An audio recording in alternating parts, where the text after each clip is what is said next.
You're watching Fox 17 News This Morning, your Code Red station. This morning, we'll be taking a look at the severe weather damage left behind by the devastating storms. We're going to tell you how people are doing as they try to recover, not just here in Middle Tennessee and Southern Kentucky, but across the U.S.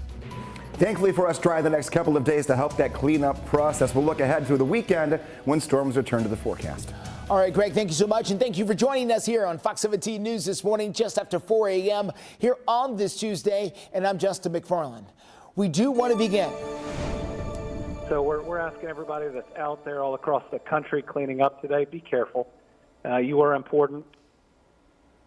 Well, we are taking a look at some of the damage in Kentucky as their governor, Andy Beshear, confirms that 5 people were killed in Sunday night severe storms. We also know that there's still thousands of people up there without power at this very hour, and so lots and lots, as you can see, cleanup that needs to be done.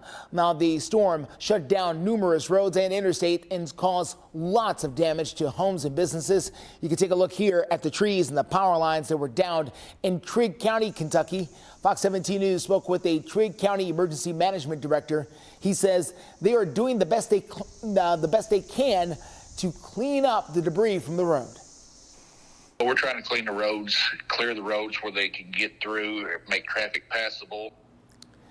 Now, the director also says they are going to take a long time to recover from these particular types of storms. In the meantime, Kentucky's governor, Andy Beshear, says they need to rally around the families who have lost loved ones and support each other during a tragic time like this. He also adds there's lots of agencies in the state of Kentucky that are trying to help clean up and rebuild those impacted areas. Well, many people are still dealing with the aftermath of Sunday's severe storms, and that includes us right here in the mid-state, not just Kentucky. People in Montgomery and Robertson County had to deal with a lot of flooding issues. People in Springfield had one big mess to clean up. This is after a storm toppled a tree onto her house. That massive tree also blocked the nearby roadway as well. Now, in an update, Anna Wigington, who lives there, says that survey crews still have to complete their work to figure out the exact cost to all the damage done to the home. It could take a few days to get the full scope. So what about today? Let's get to Greg Bowles. Today, a very nice day. Honestly, not much we have to worry about at all. The humidity went down throughout yesterday, and now we're talking about a day where that will stay down. Temperatures will get us well into the low 80s, and that'll be it. So not too hot, not too humid, and plenty of sunshine. So when we're seeing all these images of trees being moved, cleanup still happening, lots of things to do here in Kentucky and Middle Tennessee, weather's not going to play a part in this until the weekend. We're dry until then. Comfortable temperatures, we'll call them seasonable. What does that mean? That means right where we're supposed to be. We're going to be in the low 80s the next 3 days in a row. Thursday might even be in the upper 70s for a few of us here, especially out in the Cumberland Plateau. So we'll call it comfortable. Weekend storm chance going to be there. Nothing like last weekend, but a few pop-up storms. I'm more to letting the future track roll. Nothing. Breeze out of the north. That means the humidity stays down. A subtle breeze here, though, but it brings in not cooler air, but it doesn't keep us from getting too hot the next couple of days. We are crystal clear right now. No visibility issues across the board, and that's expected to continue throughout this morning. So we're dialing up a good one. What does that mean getting up and out the door here for you? On your May 28th here on this Tuesday, we have temperatures that are going to stay in the 60s all morning long. So I would say until about 10 o'clock, we're going to roll with the 60-degree temperature range. Comfort across the board. Grabbing the sunglasses. We know that sometimes sun glare on the roadway can be worse than rain coming down. Just beams at you and you can't see a thing. This is a sunglasses kind of day. Lunchtime, it's also a get outside. Go for a walk, open the window, maybe eat outside, go walk and grab some lunch, whatever you want to do. If you're heading out, 79 degrees at 11, 80 degrees at noon, 82 at 1 p.m., or maybe you want to be lazy like I probably won't, just sit and look out the window at how beautiful it is today with all the sunshine we're going to have in the forecast for us. Maybe you're not going to be lazy. You want to hit the green here or hit the links here, and, well, hopefully you have a tee off like that. I have not in my entire life, but there you go. We'll have temperatures that'll be in the low 80s later on this afternoon. Coming up, we're going to look ahead to that weekend, though, on the 7-day forecast, and also my thoughts on storm chances Saturday and Sunday. Steer clear traffic takes us out to I-40 at Dallas and Pike. As you can see there, traffic getting by okay, as that is the exit used to get to Nashville International Airport. Right now, I could not ask for a better drive. You're doing really, really nicely so far. If something does change, we'll be sure to let you know. But right now, right this second, right now at 4:05, you're doing okay as far as getting out the door with steer clear traffic. We'll continue to watch things in all directions live through 9. Well, we are also trying to help keep your community in the know. If you want Fox 17 News to investigate, you need to send us your tips. We will keep your information confidential and work as we try to continue to tackle local issues in our communities. If you want us to check in on that, you can send us a tip by scanning that QR code right there on your screen, and it will take you to where you can drop a tip to us. You can also follow us on all of our social media sites, and don't forget to sign up for some of our daily newsletters coming from our website at fox17.com. I've seen overdoses, I've seen violent crimes. Community advocates are calling for more action from city leaders. This is after a recent overdose spike in Nashville's homeless communities. We're going to tell you why this is happening. And AAA is calling them the 100 deadliest days of summer for teen drivers. We're going to tell you how you can protect your loved ones on the road.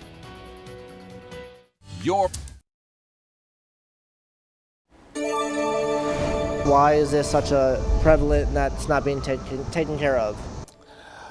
Well, this morning in the high cost of homelessness, Nashvillians are fed up with the lack of progress in shutting down some of the downtown homeless camps. This comes after police say there was a spike in overdoses in downtown. Now, according to Metro Police, 2 people died and 6 others had to be revived with Narcan in the last week alone. Police say the most common substance being sold on the streets because of this particular situation is crack cocaine, but it does have a high concentration of fentanyl. Police say that homeless people are impacted the most by this. Last week, Metro Police passed out dozens of Narcan kits in the downtown area, but Nashville residents like Barry Dumkin, who has cleaned up some of the downtown encampments now for more than a year, says that he wants to see more action from the city. Deaths, overdoses, it's just constant. And why is this not being prioritized as an issue? Volunteers, tourists don't want to see this. Why is this such a prevalent and that's not being taken care of? We asked the Office of Homeless Services where the downtown encampments fall on their priority list. They sent us a statement that read in part, "We do not discuss when a camp is identified prior to notifying the people in the camp," end quote. The full statement is on our website at fox17.com. Well, parents, listen up. Memorial Day kicked off, and this is what experts are calling the 100 deadliest days for teenage drivers. This is the period between Memorial Day and Labor Day, and this is where an increase in teen drivers can be seen out there on the roads. Well, it's also a time where we could see an uptick in crashes, and that's why we need to talk to Fox 17 News' Peyton Muse, who's live downtown to explain more. Yeah, good morning, Justin. So what's interesting about this is AAA says the reason why maybe this time of the year there's the most, or it's about it like this. School's out for summer. A lot of these teens, this is their first time driving on the roads with their friends. They're ready.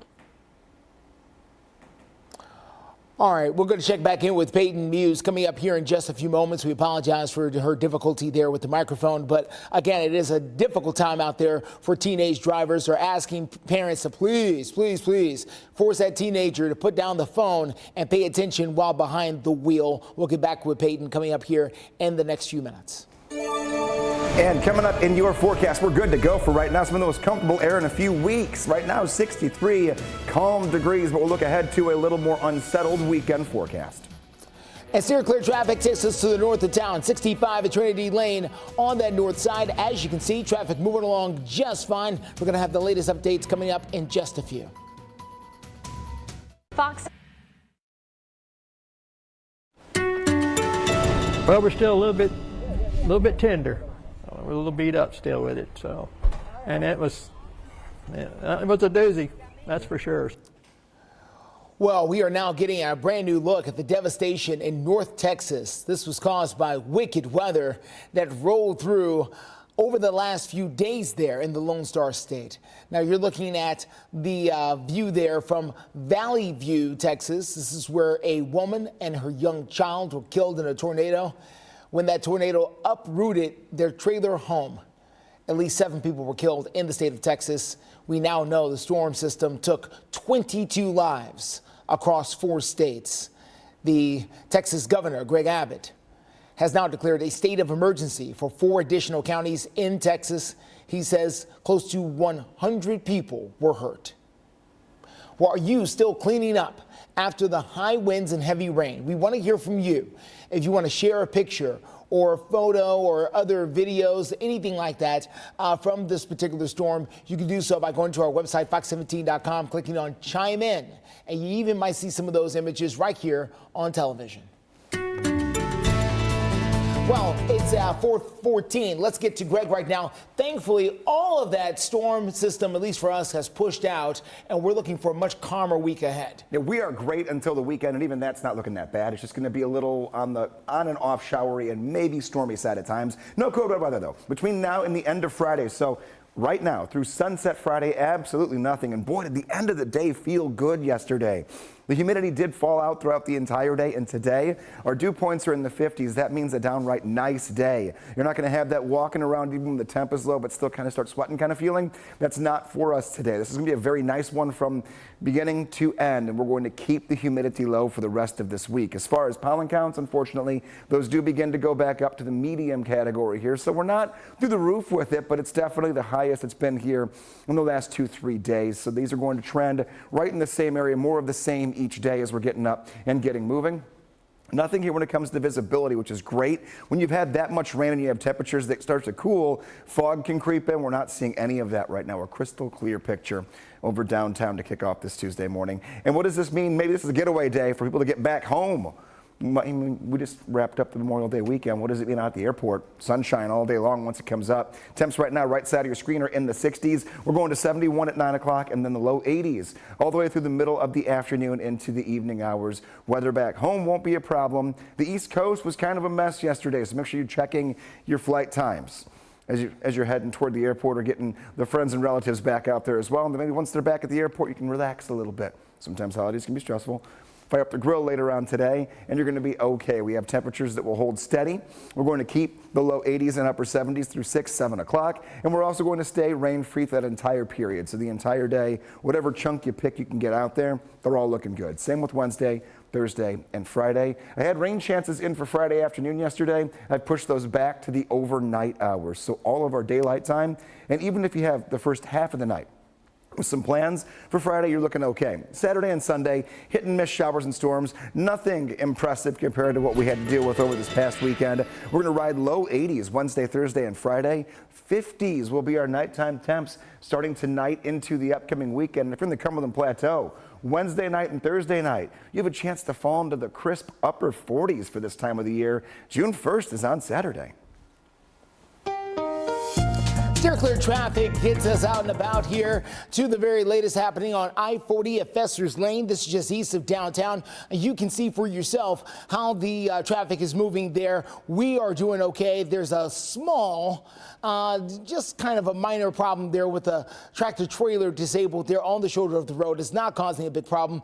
We are expecting a return to regular rush hour today as more and more people get on the road from the Memorial Day holiday. We're going to let you know how things shape up with Steer Clear Traffic live through 9.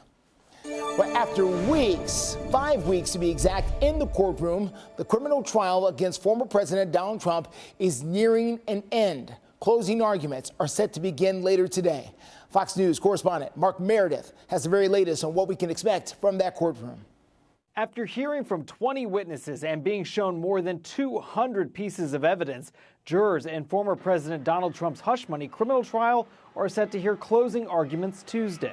I can't wait to hear what they're going to say. Closing arguments offer the last chance for Trump's defense team to convince a 12-member jury he's innocent of 34 counts of falsifying business records in an attempt prosecutors say to influence the 2016 election. I think the defense argues that they just failed to prove their case beyond and to the exclusion of every reasonable doubt that a not guilty verdict should be forthcoming. Legal experts say those arguments in the first ever criminal case against a U.S. president could take hours. There'll be a lot of visuals. Under the law, jurors will have to unanimously decide whether to acquit Trump or find him guilty. And if they can't agree, the case results in a hung jury, leaving prosecutors to decide whether or not to retry the case.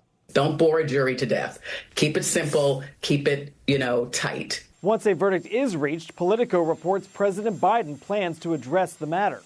Joe Biden commenting on a state case. The American public understands that this case is nothing more than a political witch hunt against President Trump. Before deliberations begin, Judge Juan Merchan is expected to spend about an hour instructing the jury about what information they can and cannot consider as they decide a verdict. In Washington, Mark Meredith, Fox News. Making some international headlines this morning, the G7 officials say they are now exploring ways to use frozen Russian assets for Ukraine aid. But they have not made a final decision yet on this U.S. proposal. Now, the United States is pushing some of their European allies for the last several months to investigate ways to raise money for Kyiv, that is the capital city there in Ukraine, out of fear that aid could be running dry. Now, Russia's state assets were frozen in Europe following President Vladimir Putin's invasion of Ukraine. We have enough time to prepare a right decision. What the proposals you are describing is quite easy to implement. Even if you are talking about utilizing of proceeds, future proceeds from frozen Russian assets. If there are general agreement of G7 nations, I believe there are no obstacles to implement it. The United States is now urging that the assets be used for a loan for Ukraine, but many European countries have several concerns. We'll continue to follow this story. Well, travelers were in for quite a scare at O'Hare International Airport just outside of Chicago. Look at that, the smoke coming from one of the wings. This plane had to be evacuated. We'll give you the update. Plus, Memorial Day weekend kicked off the summer travel season. We're going to tell you why experts say they expect to see an uptick in travel this year.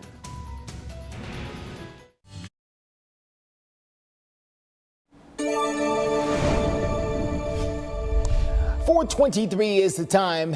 Well, Americans are expected to really splurge coming up here later this summer as they're expected to get out and travel and spend big bucks on doing just that, whether it be on the land or at sea or in the air, of course. Now, this comes as the Transportation Security Administration said last Thursday there was a second busy day at the airports, the second busiest day, as a matter of fact, that the country has ever seen.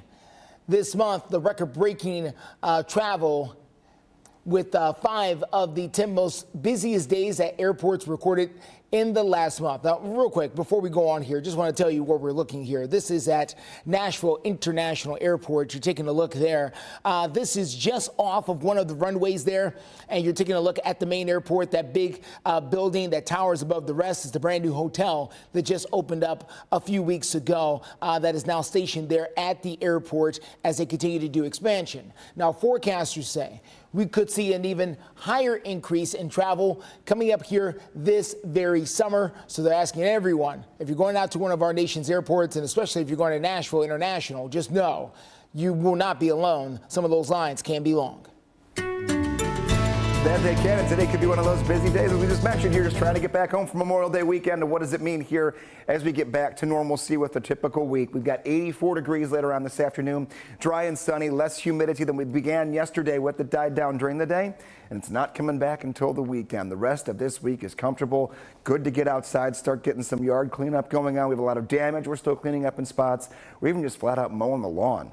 Next couple of days all look good. Again, no rain until Friday night into the upcoming weekend. Even those rain chances aren't high for us here. Isolated storms on Saturday and Sunday, near normal high temperatures. The average high is 83 this time of the year. Nighttime temps will stay comfortable in the upper 50s and low 60s.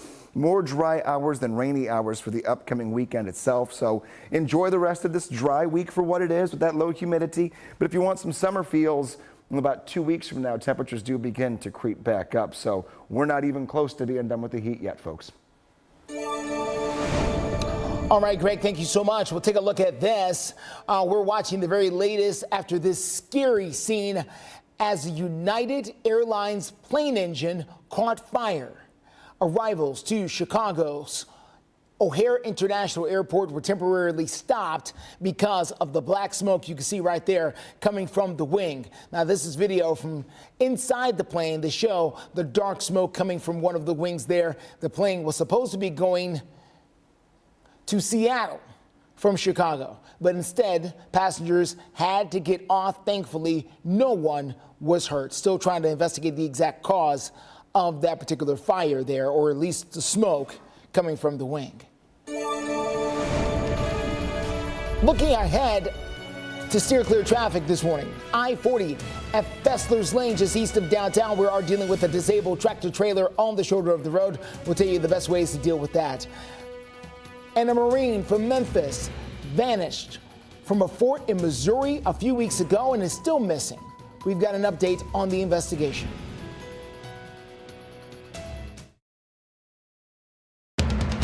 You're watching Fox 17 News This Morning, your Code Red station.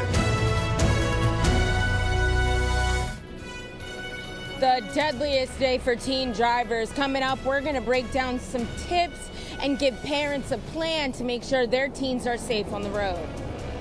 We are waking up dry here with humidity dropping as we speak. A good forecast for now, but I have storms by the weekend. We'll start timing those out for you in your Code Red forecast.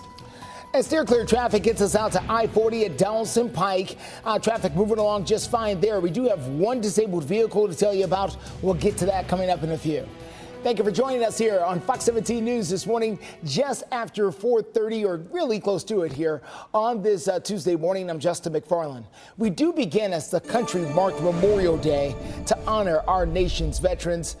One family is still searching for their missing veteran. He's a Marine from Memphis, stationed in Missouri, and now he's been missing for 3 weeks. We're talking about 19-year-old Kavan Elder, who was last seen at Fort Leonard Wood on Friday, May the 3rd. Now, this morning, his family is desperate to find him. He's been missing again for the past 3 weeks with no new updates. We just need answers overall. Right now, I'm feeling empty because I don't know the whereabouts of my son, and we don't have any new updates from the Marines. Now, his father, Fred, who you just saw right there, is a veteran himself who served in the United States Army. He says this Memorial Day was just not the same. After weeks with no updates, the family made some posters and are passing them out to people just nearby the Army post there, asking local businesses, anyone with information that will help bring their son home. They're asking them if they would come forward. Right now, the soldier is considered AWOL. His family is urging anyone, again, with information to please reach out. Take a look at this. This is a drone show that was happening over in Mount Juliet. The Mount Juliet community honored Memorial Day with this special drone display. 200 drones out there illuminating the sky. And the soundtrack for the show was carried on the radio. Now, Needham's Nursery put on this free event out there for the community in Mount Juliet. Again, the event was for free. And looks like a very nice show indeed. This is the first year that the drone show has debuted there in Mount Juliet. See some country music stars depicted up there as well. So we want to know, how did you spend your Memorial Day? The poll is asking right now, did you honor those who served our country this Memorial Day? 86% of you say yes. Another 13% of you say no, you did not. If you want to cast your vote, you can do so on our X page. You can find us at Fox Nashville. For 4:31, waking up here on a Tuesday morning with no problems in the weather world right now. Here's a look back at yesterday, which will end up being the warmest day of this week.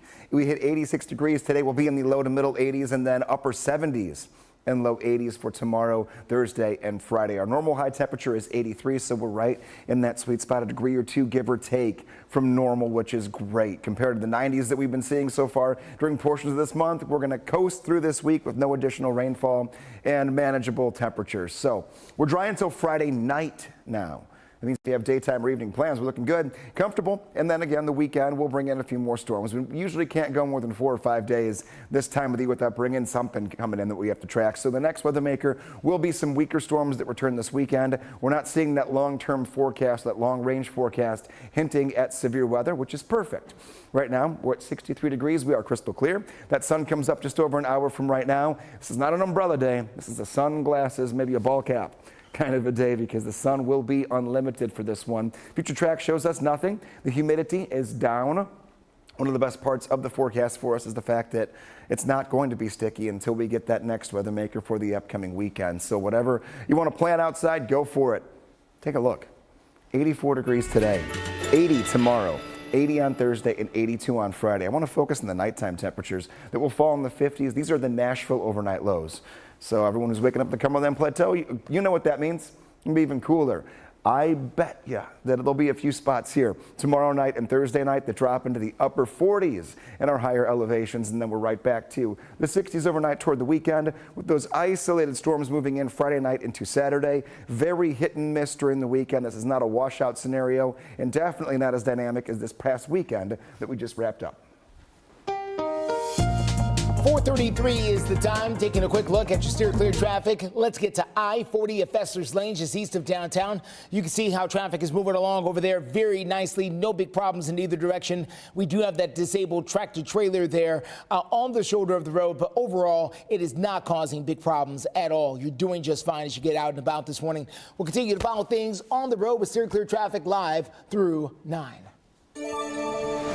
Well, this morning, as we wrap up Memorial Day weekend, it is the start for what can be one of the deadliest periods on the road, according to AAA, for teenage drivers. Let's get out to Fox 17 News' Peyton Muse, who's live for us this morning with some advice from law enforcement about how to keep those drivers safe. Yeah, that's right. Good morning, Justin. So think of the 100 deadliest days of the year, Labor Day. Kids are out of school, it's summertime, some of the times it's their first time driving on the road with friends. Now AAA says that young drivers and along with their parents need to be very careful and very aware of this time of year. And AAA says traffic crashes is the leading cause for death in teens ages 16 to 19, and new drivers are 3 times more likely to be involved in a deadly crash compared to adults. Now, that could be from distracted driving, speeding, and also not wearing a seatbelt. Now, advice for parents, AAA says lead by example for your kids. Don't be aggressive on the road, slow down, and parents, come up with an agreement with your kids, set rules for when your team can drive, with who they can drive with, and consequences for breaking the rules, but also it's important to reward them for good driving. Now, we'll have more details coming up a little later today on tips and tricks that parents can keep in mind for keeping their kids, their teens, safe on the roads. Reporting live in Nashville, Peyton Muse, Fox 17 News, your Coder station. Well, coming up, we are learning new information about a deadly landslide that took place in Papua New Guinea. We've got an update on the search and rescue efforts. That's just in a few minutes. And of course, we're watching things out there on the road and in the skies. We've got your weather and traffic conditions live through 9 as we continue on. Thanks for watching Fox 17 News this morning. We're live and local all morning long.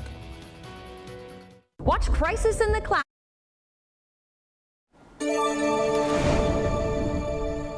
4:38 is the time. We are watching the very latest happening overseas, making international headlines. A deadly and chaotic scene playing out in a remote area of Papua New Guinea. Hundreds of people lost their lives after a landslide buried thousands of people while they were sleeping in the middle of the night. The community has been scrambling to reach victims and survivors throughout the debris, and they said there's enough debris at this point to cover the size of 3 to 4 football fields. Crews are trying to get to people, but they are saying that it is a very difficult situation, and a lot of the debris remains unstable, and it poses a lot of danger to the rescue crews to try to find possible survivors.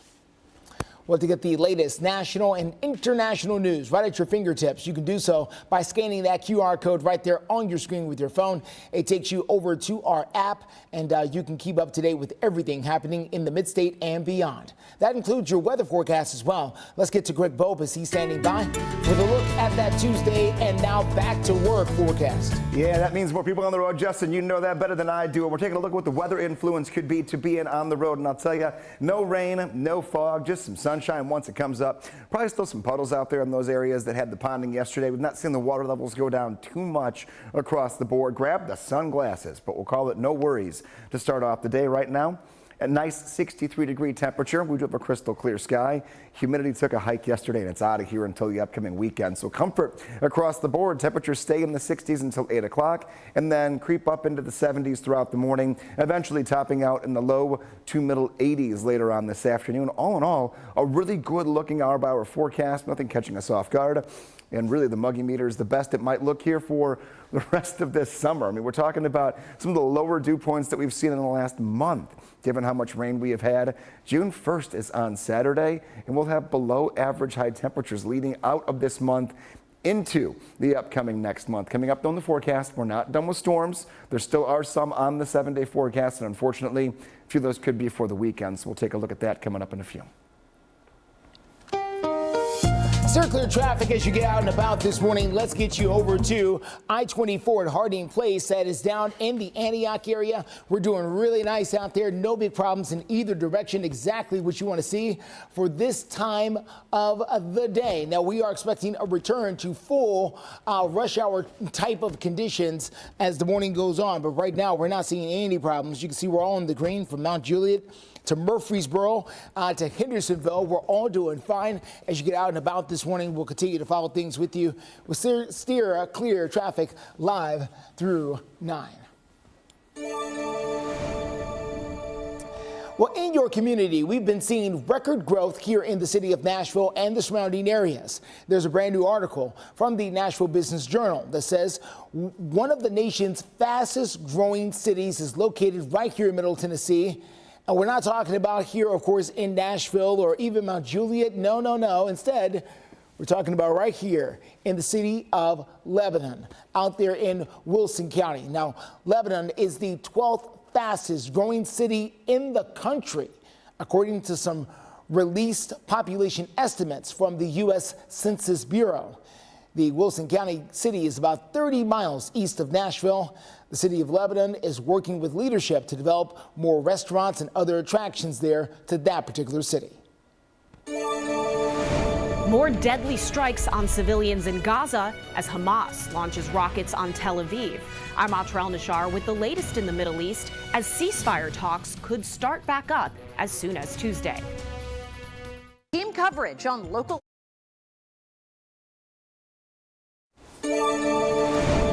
4:44 is the time. Dozens of victims are believed to be dead and hundreds more wounded. This is after an Israeli airstrike on a Rafah camp where displaced Palestinians were taking refuge.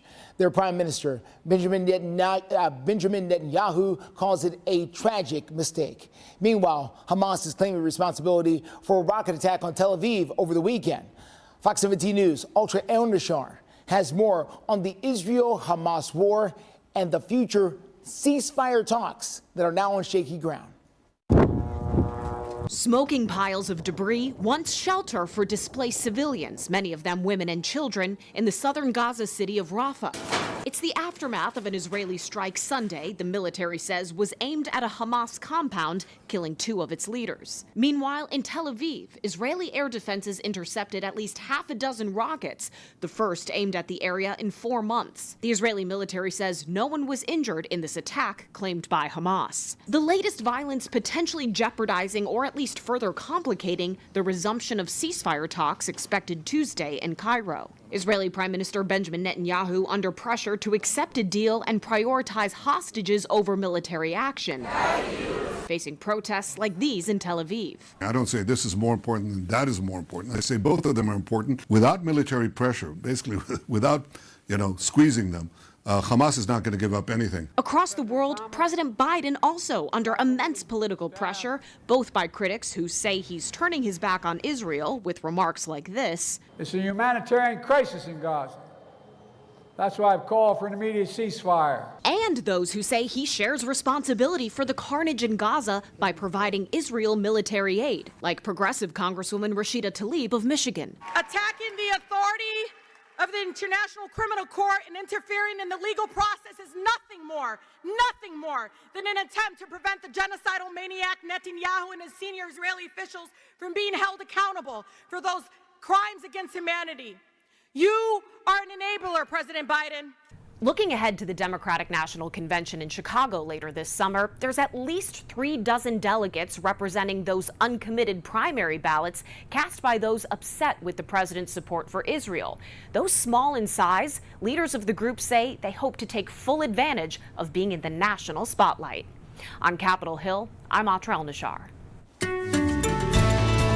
4:46 is the time. Let's talk about the weather forecast here after days of code red weather alert coverage here. The lights are blue. Things are calm. Let's talk to Greg here. Let's see how the temperature is going to go. Temperature comfortable, humidity low, sunshine abundant once it comes up. A great day on tap for us here. The 3 things to know going into the upcoming week ahead. We're finishing out this what could be first day back to work for you. Near normal high temperatures the next 4 days.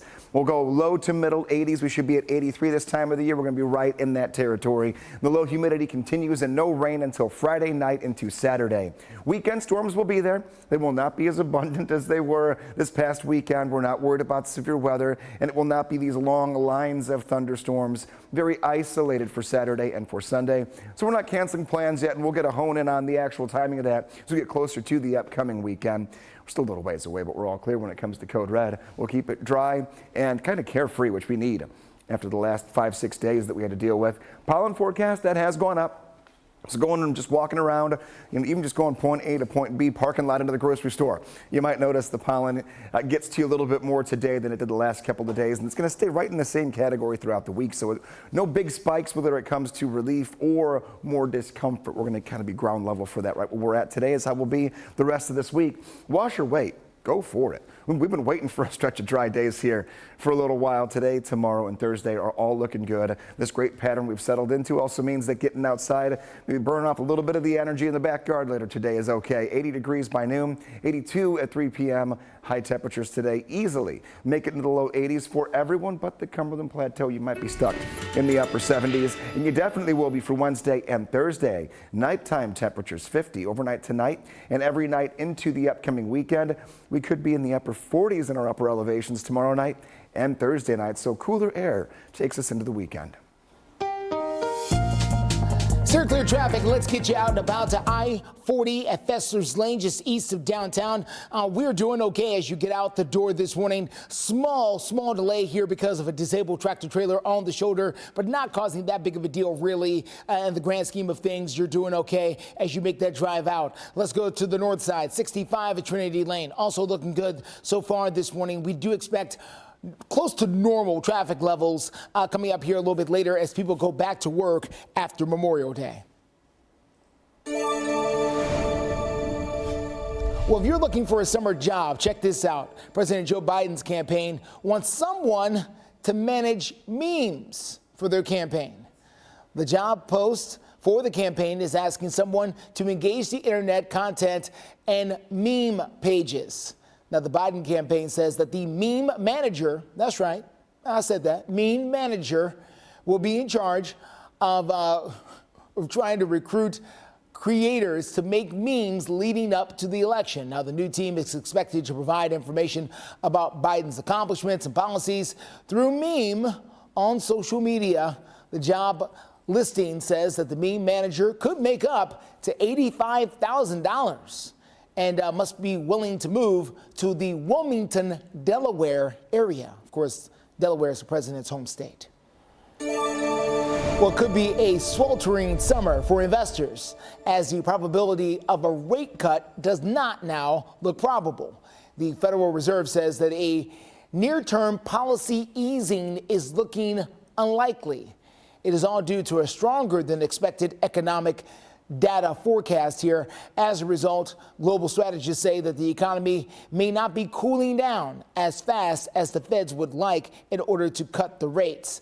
Now, stocks did suffer their worst day of the year back on Thursday in reaction to that news. The Dow did dump up what had been a 5-week winning streak ahead of the Memorial Day holiday. Data shows that economic growth remains stable across the country and inflation is still affecting consumers and policymakers. Reminder, the Dow Jones and that opening bell will happen at around 8:30 this morning. Well, the free government tax filing service is coming back for some consumers. The IRS says that the free file program has been extended through 2029. The IRS says that the software was used by 2.9 million taxpayers as of May the 11th. The agency says that it is the biggest increase compared to the same time last year. The agency is also testing a new program called Direct File. This is for taxpayers to directly file with the IRS in 13 states. Well, President Biden will be welcoming the Super Bowl champions to the White House, the Kansas City Chiefs. This is going to come up here on Friday. Now, this will be the second visit in 2 years for the Chiefs, who are celebrating back-to-back Super Bowl victories there. You can see Patrick Mahomes in the backdrop there behind the president. It isn't known whether or not their kicker, Harrison Buckner, will be on hand for the visit or not. Now, you may remember Buckner drew some criticism earlier this month for making what some people are calling controversial statements during a commencement speech at a Catholic university. The White House press secretary would not weigh in on whether or not the kicker for the Chiefs would attend or not. You can see there Travis Kelce. I think he plans to be there as well as he takes pictures with the president. Well, have you traveled by plane as of late? If so, you may have seen a lot of changes over there from Nashville International Airport. New from the Business Journal, the Metro Nashville Airport Authority are discussing the location for a second terminal there at Nashville International Airport. Now, you're looking live at the airport building itself as the sun starts to come up. The big building in the middle is the new hotel that just opened up a few weeks ago. They are considering an area just south of the existing airport terminal to add another. The need for another terminal for BNA has been in the middle of record-setting numbers. That terminal, if they decide to go ahead with it, would open up by the year 2028. Shoppers beware. Retail experts say scammers have a new way to get your money. I'm going to tell you what to watch out for up next. Thank you for waking up with us on Fox 17 News this morning. We're your only live and local news source with you from now through 9 o'clock. You can watch the weather updates on the right-hand side of your screen, even during commercial breaks. Fox 17 News, Code Red. 4:56 is the time. Live look there on Lower Broadway. You can see how things are very calm out there this morning. The beer trucks haven't even gotten there for their deliveries as of yet. Bridgestone Arena there in the backdrop. They are done for the month of May. They've got other big events coming up in June, but as of this month, they're all finished with events down there. We're going to be checking in with your latest forecast right now. Let's get to Greg. He's standing by to tell us what the rest of the week has in store. And taking a look here at your Metro Center camera. Sun's starting to come up for us here this morning, and that will continue to dominate throughout the entire day. Just a couple of clouds right there. A very calm and easy morning to work through. Temperatures not terribly cool. We're in the 60s right now, right side of your screen. This is going to be a good forecast too when it comes to evening temperatures and enjoying, hey, maybe just lighting up a bonfire the next couple of nights. Not even just tonight, but the rest of this week, even Friday night, looking pretty good. But anything outdoors for this evening. 79 degrees will be your temperature at 6 p.m. Temperature will continue to fall here, getting a little bit cooler here, 72 by 8 o'clock, and you're back into the 60s by 10 o'clock at 66. You're clear the entire time. We have no rain in the forecast until Friday night into Saturday. So what does the weekend look like as a whole? Not bad. I mean, it's not great, but we do have a smaller storm chance in this past weekend. What does fire up will not be severe weather. We'll call it 82 degrees on Saturday, 84 on Sunday, near normal high temperatures both days. Nighttime temperatures will be in the 60s for the weekend. Do not cancel plans, and it's a little too early to know the exact hour-by-hour breakdown of those showers and storms. As we get closer to the weekend, though, we'll start to hone into those best dry hours. Steer clear traffic this morning gets you out to I-40 near Dallas and Pike. That is the exit there for Nashville International Airport. We're doing just fine. No big delays as you get out there towards the airport this morning in either direction, too. We're looking solid so far. We will continue to follow the roads here for you, but no major crashes right now that can hold you up as you get out and about if you're back to work here on this Tuesday.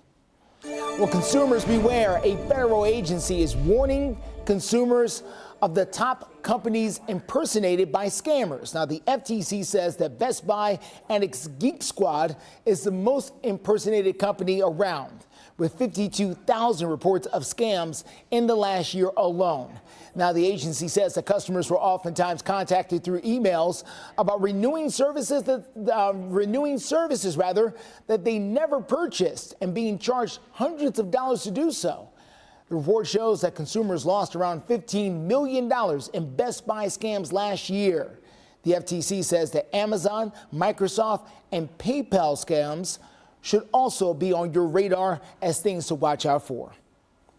Well, the online grocery delivery service Amazon Fresh is trying to get you to add a little bit more to your shopping cart. The retailer just announced that it is cutting prices on 4,000 grocery items. Now, U.S. shoppers will reportedly see daily discounts of up to 30% on items in store and online. Now, the markdowns will rotate every week, and you could possibly save even more if you're, of course, an Amazon Prime member, which, of course, you have to pay for in order to have to begin with. The retailer is offering an extra 10% off on certain items. Well, listen to this. If you've ever heard the song that you liked and just couldn't remember the words, YouTube users can now reportedly find songs without knowing any of the words. Reports say that a new update on the YouTube Music app allows Androids to just hum or whistle or sing and find the song. Reports say that the new feature includes a waveform icon next to the microphone in the app. Now, the humming feature has not been publicly released for Apple users as of yet. Right now, it's just for Android users there on that YouTube side. Our 5 o'clock hour starts right now.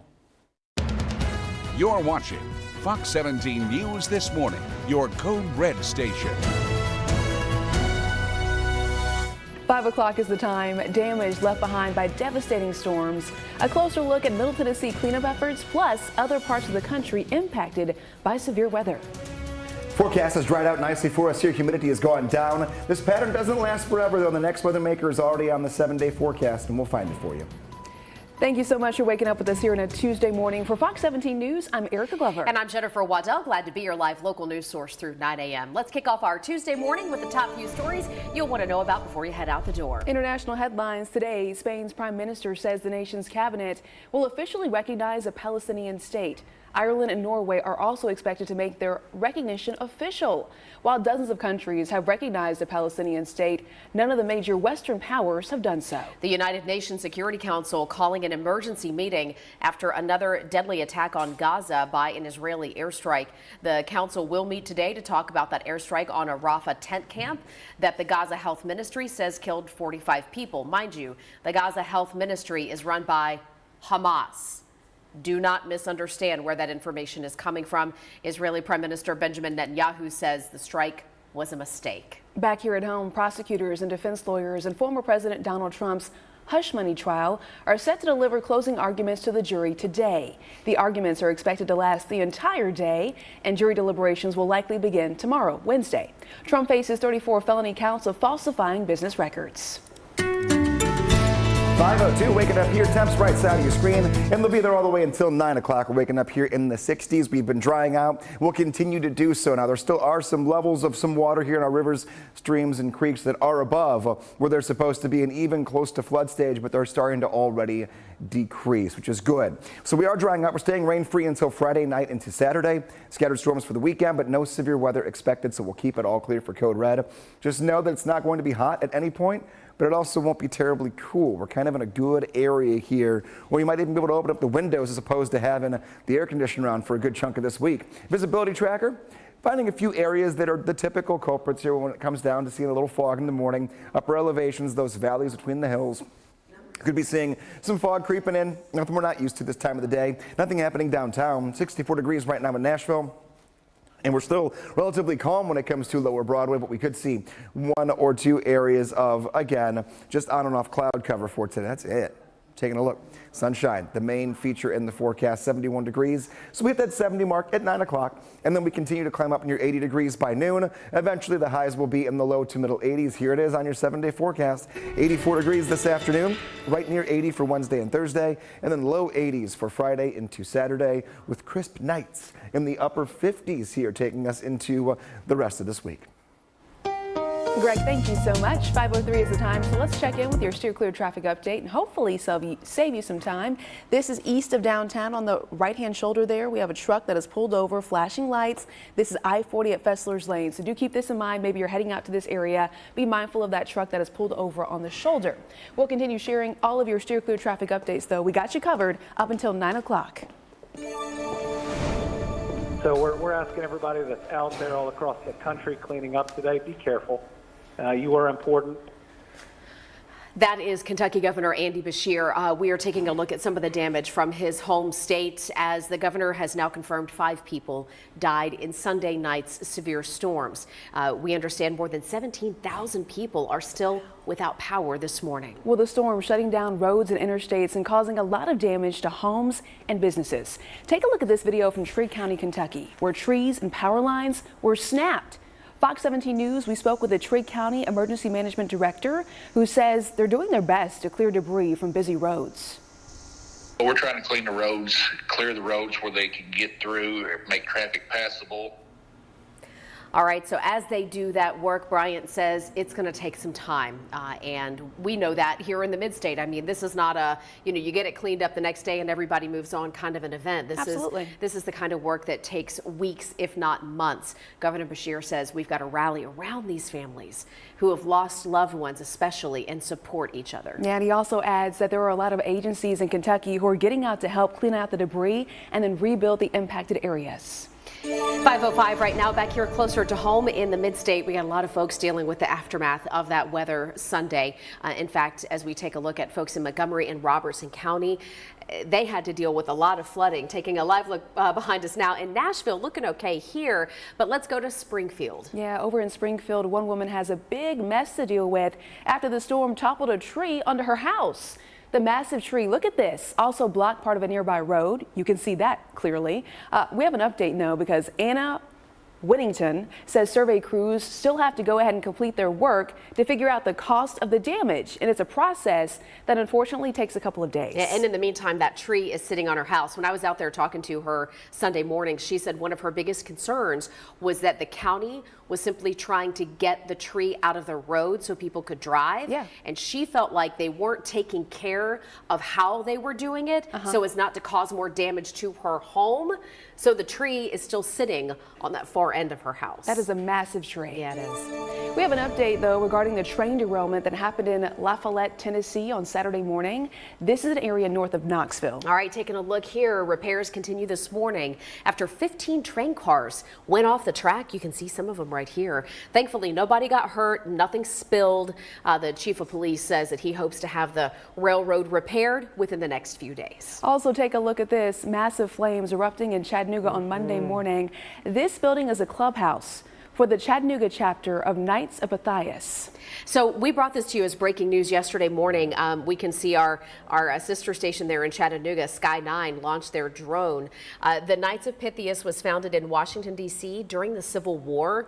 Nobody was there when the fire started, but we understand that a lot of the archives in this building have been destroyed, including their local charter, which had been signed by Abraham Lincoln. Wow. The cause of this fire still under investigation. The deadliest days of the year are here, and we'll tell you how to keep your teens safe when driving on the roads. I've seen overdoses, I've seen violent crimes. Community advocates are calling for more action from city leaders after a recent overdose spike in Nashville's homeless community. Code Red Alerts from Fox. Just about 5:10, and parents, go ahead and listen up. Memorial Day kicked off what experts say are the 100 deadliest days for teenage drivers. This one hits close to home for me. This is the period between Memorial Day and Labor Day, so think all summer, when there is an increase in the number of teen drivers out on the roads. It's also a time when there is an uptick in deadly crashes, unfortunately. Right now, Fox 17 News' Peyton Muse is joining us to explain more. Hi there, Peyton. Yeah, good morning, Jen and Erica. So think summertime. A lot of these teens, it's their first time hitting the roads. They're ready to drive with their friends. But AAA says this is one of the 100th most deadliest days of the year and warns parents to be careful and keep an eye on your kids, especially if it's their first time driving. Now, AAA says traffic crashes is the leading cause for death in teens ages 16 to 19, and new drivers are 3 times more likely to be involved in a deadly crash compared to adults. That could be 1, distracted driving, 2, speeding, and also not wearing a seatbelt. Now, advice for parents. AAA says lead by example for your kids. Don't be aggressive when driving on the road. Pay attention and also practice driving with them. Put in about 50 hours of driving in all sorts of conditions, whether that's severe weather, when there's extreme heavy traffic on the roads. It's important to expose them to those types of conditions. And AAA advises also to consider letting your kids take a distracted driving class along with a defensive driving class. Now, in the next half hour, we're going to share some more tips from AAA on how you can make sure that your kids are safe and prepared if it's their first time hitting the roads this summer. Reporting live downtown, Peyton Muse, Fox 17 News, your code station. All right, Peyton, thank you. Right now, in the high cost of homelessness, a series of stories here on Fox 17 News. Nashvillians are fed up with the lack of progress, they say, when it comes to shutting down homeless camps. Yeah, and this all comes after police say there was a spike in overdoses downtown. So let's get into the info here this morning. According to Metro Police, 2 people died. 6 people got revived with Narcan just last week. Police say the most common substance that is being sold on the street right now appears to be crack, but it has a high concentration of fentanyl laced in it. Police say homeless people are impacted the most. Last week, MMPD passed out dozens of Narcan kits, but Nashville resident Barry Dupnick, who's cleaned up encampments downtown for more than a year, says he wants to see more action from the city. Listen to him right here. Deaths, overdoses, it's just constant. And why is this not being prioritized as an issue?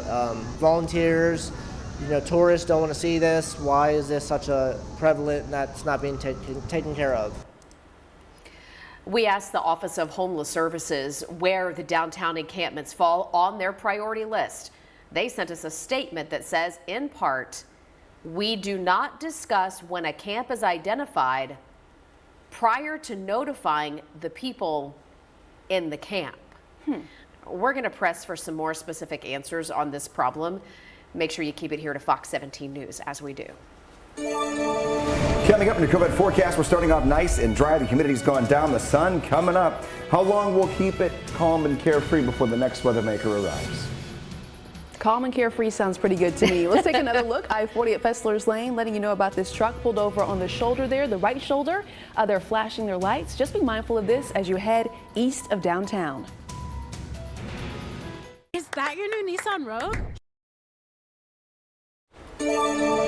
Welcome back to Fox 17 News this morning. Let's head on over to our Fox Nashville Facebook page and see what's going on. We have been covering all of the storm efforts ever since the weekend, and we want to say thank you to all of the cleanup crews that are trying to get debris removed. Listen, they've got a big job in many cases, and safety, of course, is a top priority. So even though the big weather event is over, just want to encourage you to give these crews room to work. If you've got great photos or even videos you'd like to share, head on over to our Fox Nashville Facebook page. You can post them there. Right now, though, we do have continuing coverage because at least 23 people are dead from a storm system with tornadoes that ripped through parts of the country. And after a rough couple of days, there is a little bit of relief. Yeah, but in the meantime, we have so many people who are grieving the loss of their loved ones. Here's Amy Kiley. Everything was gone and that everyone was missing. More than 20 people are dead from a storm system that's been pounding the U.S. since the weekend. After this morning, the eastern seaboard's getting relief, while new storms hit Texas and surrounding states. Meanwhile, some no longer in immediate danger are mourning their losses. They were two of our very beloved neighbors. All of our kids played together. The National Weather Service says a tornado that touched down near Tulsa, Oklahoma, was at least an EF3. Family and friends are grieving for two people who died during that storm. It was heartbreaking just hearing him scream for everyone, trying to find everyone. Tana would have wanted her kids to be safe. Linda would have wanted her grandkids to be safe. Texas has one of the highest death tolls. This little camper is where I was at. This man is thankful he survived a tornado there, unlike some of his neighbors. He says he feels for their loved ones. You can't replace it alive. Other storm victims miss their animals. We've lost cows, we've lost pigs, we lost one of our dogs. My husband's lost his horse. For many others, the loss involves their homes, livelihoods, or both. It's our life's work, it's our passion. I'm Amy Kiley reporting.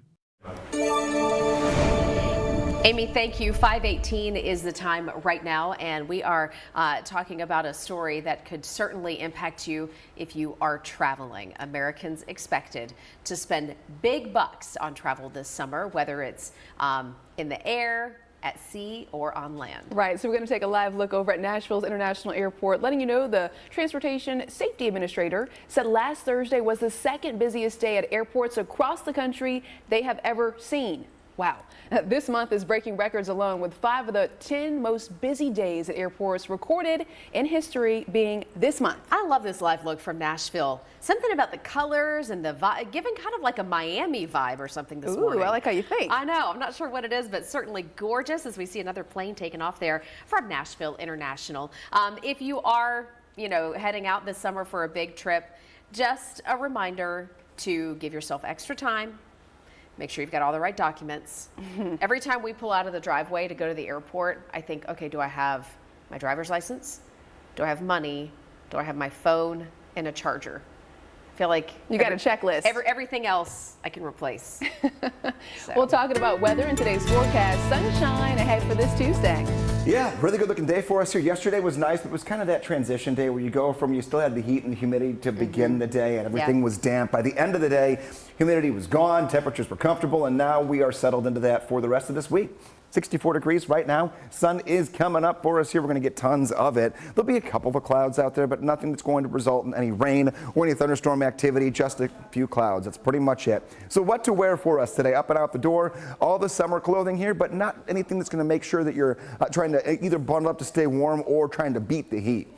Comfort. You can actually be a little stylish today if you want, because again, temperature is going to hover in the low 80s. We're supposed to be there this time of the day, and the humidity is down. just watch out for a few puddles that might still be out there after all the rain that we did have after the weekend. Storms did roll through out the door here on this Tuesday morning. 62 degrees at 6 o'clock, 64 at 7, and 67 degrees at 8 o'clock. So we're keeping it in the 70 or 60s until we hit the 70-degree mark at 9 a.m. Upcoming precip chances. If you have no bar on that day, you have no rain on that day. Today, tomorrow, Thursday, and Friday all look good. I've pushed the rain back to Friday night into Saturday morning, and then a few isolated storms on Sunday and Monday as well. No code red weather, which means no severe weather. I will tell you though, by the time we get into Thursday and Friday, even if you had a lot of rain, watch the garden and watch the plants you got outside, because with no additional rain, even though we're not hot, the sun will be up for so long each of these days and be almost completely sunny that you'll need to get back to watering here. Just check those soil conditions here when it comes to moisture content. 71 degrees at 9 a.m., 80 degrees at noon, and 82 degrees later on this afternoon. Coming up in the next check, your Cookeville forecast. We'll start honing into the upcoming weekend when showers and storms do return here to Middle Tennessee. Steer clear traffic on this Tuesday morning. Let's take a look here at I-40 at Fester's Lane. This is just east of downtown. You can see for yourself how the traffic is moving along, despite the fact we've got a disabled tractor trailer sitting right here on the shoulder of the road. You can get by, not causing major delays there on that east side as you leave downtown Nashville. Good to see. This is 24 at Haywood Lane coming in from Antioch. We're doing just fine here, about a mile from Harding Place back there. Again, you can get along just fine. We are expecting traffic to increase, and now we have entered the summer driving season, so a lot of the school systems are out. Far less school zones are up and active, so please keep that in mind as the driving patterns are now going to change. Well, we're still a little bit tender. We're a little beat up still with it, so. And it was a doozy. That's for sure. Oh, man. We are getting a new look this morning at the devastation in North Texas after awful weather rolled through over the last few days. Taking a look at the big screen here, you can see the damage from the tornadoes. Yeah, you're looking at Valley View. This is where a woman and her young children were killed when a tornado uprooted their mobile home. We do know at least 7 people were killed in Texas after the storm system took 21 lives in all across 4 states. Texas Governor Greg Abbott declared a state of emergency for 4 additional counties just yesterday. He says close to 100 people were injured. Well, the sheriff of Wilson County says their jail is dealing with a staff shortage. There are 15 jail guards short right now. We're going to give you the reason why. He says morale is low and so is the pay. And taking a live look this morning down on Lower Broadway. This is from over by Acme Feed and Seed, looking up toward Bridgestone Arena. CMA Fest kicking off so soon, next week. We're dancing. She's ready to go. All right, keep it here for Fox 17 News this morning. We'll let you know how things start to ramp up as we get closer to the big music festival. Saw how damaged. 5:25 is the time, and new this morning, the Wilson County Sheriff's Office says they are in need of more correctional officers. There are 15 short right now to fill up their roster, and they say there's a lot of reasons why a jail guard might decide to leave the department. The starting pay is around $40,000 a year, and it can be dangerous as well, plus the hours can be very long. The sheriff told this to the county commission a few days ago. They can't afford to live here. They live in other counties, okay? And they can't afford the gas to get to work. But I worry if we can't staff the jail,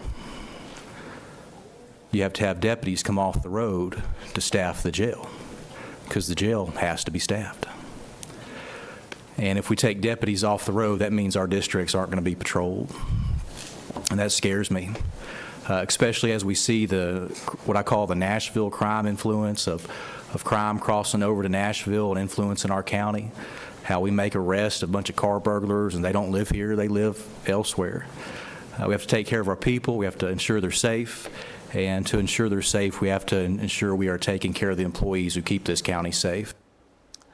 So you just heard him say right there, to make up for the shortage, the sheriff can't pull the deputies off the road. And that means less traffic enforcement and less deputies to respond to actual emergencies. He's asking the county commission to give more money to the sheriff's department so they can try to raise the salaries to make sure they can hold on and hire brand new employees. 527, taking a look here. Sun's starting to come up. Beautiful morning. We'll continue to show that sunrise here over the next half hour. 84 sunny degrees later today with low humidity, and we stay dry from sunrise all the way through sunset at 7:56. The next chance for rain is not going to be until the upcoming weekend. Isolated showers and storms are possible, but between now and then, get the lawn mowed before the rain does come back in. 3 great days for it. The humidity does go back up toward this weekend as well. We'll look ahead to that storm timing as we go into our 5:30 half hour. Coming up, steer clear traffic at I-40 at Donaldson Pike. We're going to tell you about the best ways to steer clear of anything that can hold you up. The deadliest days of the year are here, and we'll tell you how you can keep your teens safe when driving on the roads. Due to the huge success. You're watching Fox 17 News This Morning, your Code Red station. 5:30 is the time. Now on Fox 17 News this Tuesday morning, an innovative display in Mount Juliet where drones took to the sky honoring our service members who lost their lives. And parents talking about young drivers. This is going to be one of the more dangerous times on the roadways. What you need to know about the risk. We are waking up. Oh, look at that. Starting off here with the sun coming up, just a few clouds. The orange, the yellow, a sign of plenty of sunshine for the rest of today. Next storm chance not until the weekend. We'll start diving into it in your forecast. And I-24 Hickory Hollow Parkway traffic out there moving along really nicely, but we are expecting a return to congestion coming up later this morning. I love that sunrise shot we had just a second ago. It matches Erica's dress. It's giving balls. Yeah, balls energy. It matches your dress. So pretty. What a great start here to your Tuesday morning. Thanks so much for joining us. I'm Jennifer Waddell. And I'm Erica Glover. We're going to get started showing you some drone video, and you really have to see this. Mount Juliet honoring Memorial Day in a special way. Look at this drone display. 200 drones illuminating the sky. This is so cool. And the soundtrack for the show was carried through on the radios. You could dial it in, kind of like if you were at a drive-in movie theater. What a neat USA display. I'm just so happy because I've actually had family members who have actually served before, and I've had just family members who've gone through a lot of that stuff, and it's just so fun how we get a day to just celebrate and have amazing shows like these and like fireworks and everything like that. Just we get to celebrate that, and I just really like that. Needham's Nursery put on this free event. It's the first year the drone show has debuted in Mount Juliet. I really like this as an alternative to fireworks because there's no noise. And it's beautiful. Fascinating. They also have a really nice display in Mount Juliet of American flags and part of their field of honor right near Division Street and Mount Juliet Road. Look at this. So gotta love it. USA. All right. Hey, how'd you spend your Memorial Day? Did you guys do anything special? Perhaps maybe you went to honor one of your fallen soldiers at our local cemeteries. We were asking a couple of questions on social media, just chatting with y'all about Memorial Day. Did you travel? Or how far did you travel? Right now, 73% of you say you stayed home. You can sound off in our question of the day this morning right now over at Fox Nashville on Twitter. I like that response. Stay home, just enjoy your family. Yeah, remember what it's all about. Well, if you're going to get outside today, it's going to be pretty enjoyable. Lots of sunshine. That it will be. I mean, basically comparing last week to this week, polar opposites. Last week we were code red 5 days in a row. This time around we'll be looking to find a raindrop between now and Friday night. That's how we're working here. Dry until then. Comfortable temperature starting off right side of your screen in the 60s. And we don't hit 70 degrees until 9 a.m. Now that might sound early in the morning if this is your first spring going into summer here in Nashville, but that's actually pretty good this time of the year. Comfortable temperatures into the afternoon, low 80s. Weekend storm chances gonna be there. Let's start talking about what we think when it comes to threat levels here. No severe weather for the weekend. Storms do return, but we'll keep the arrow all clear.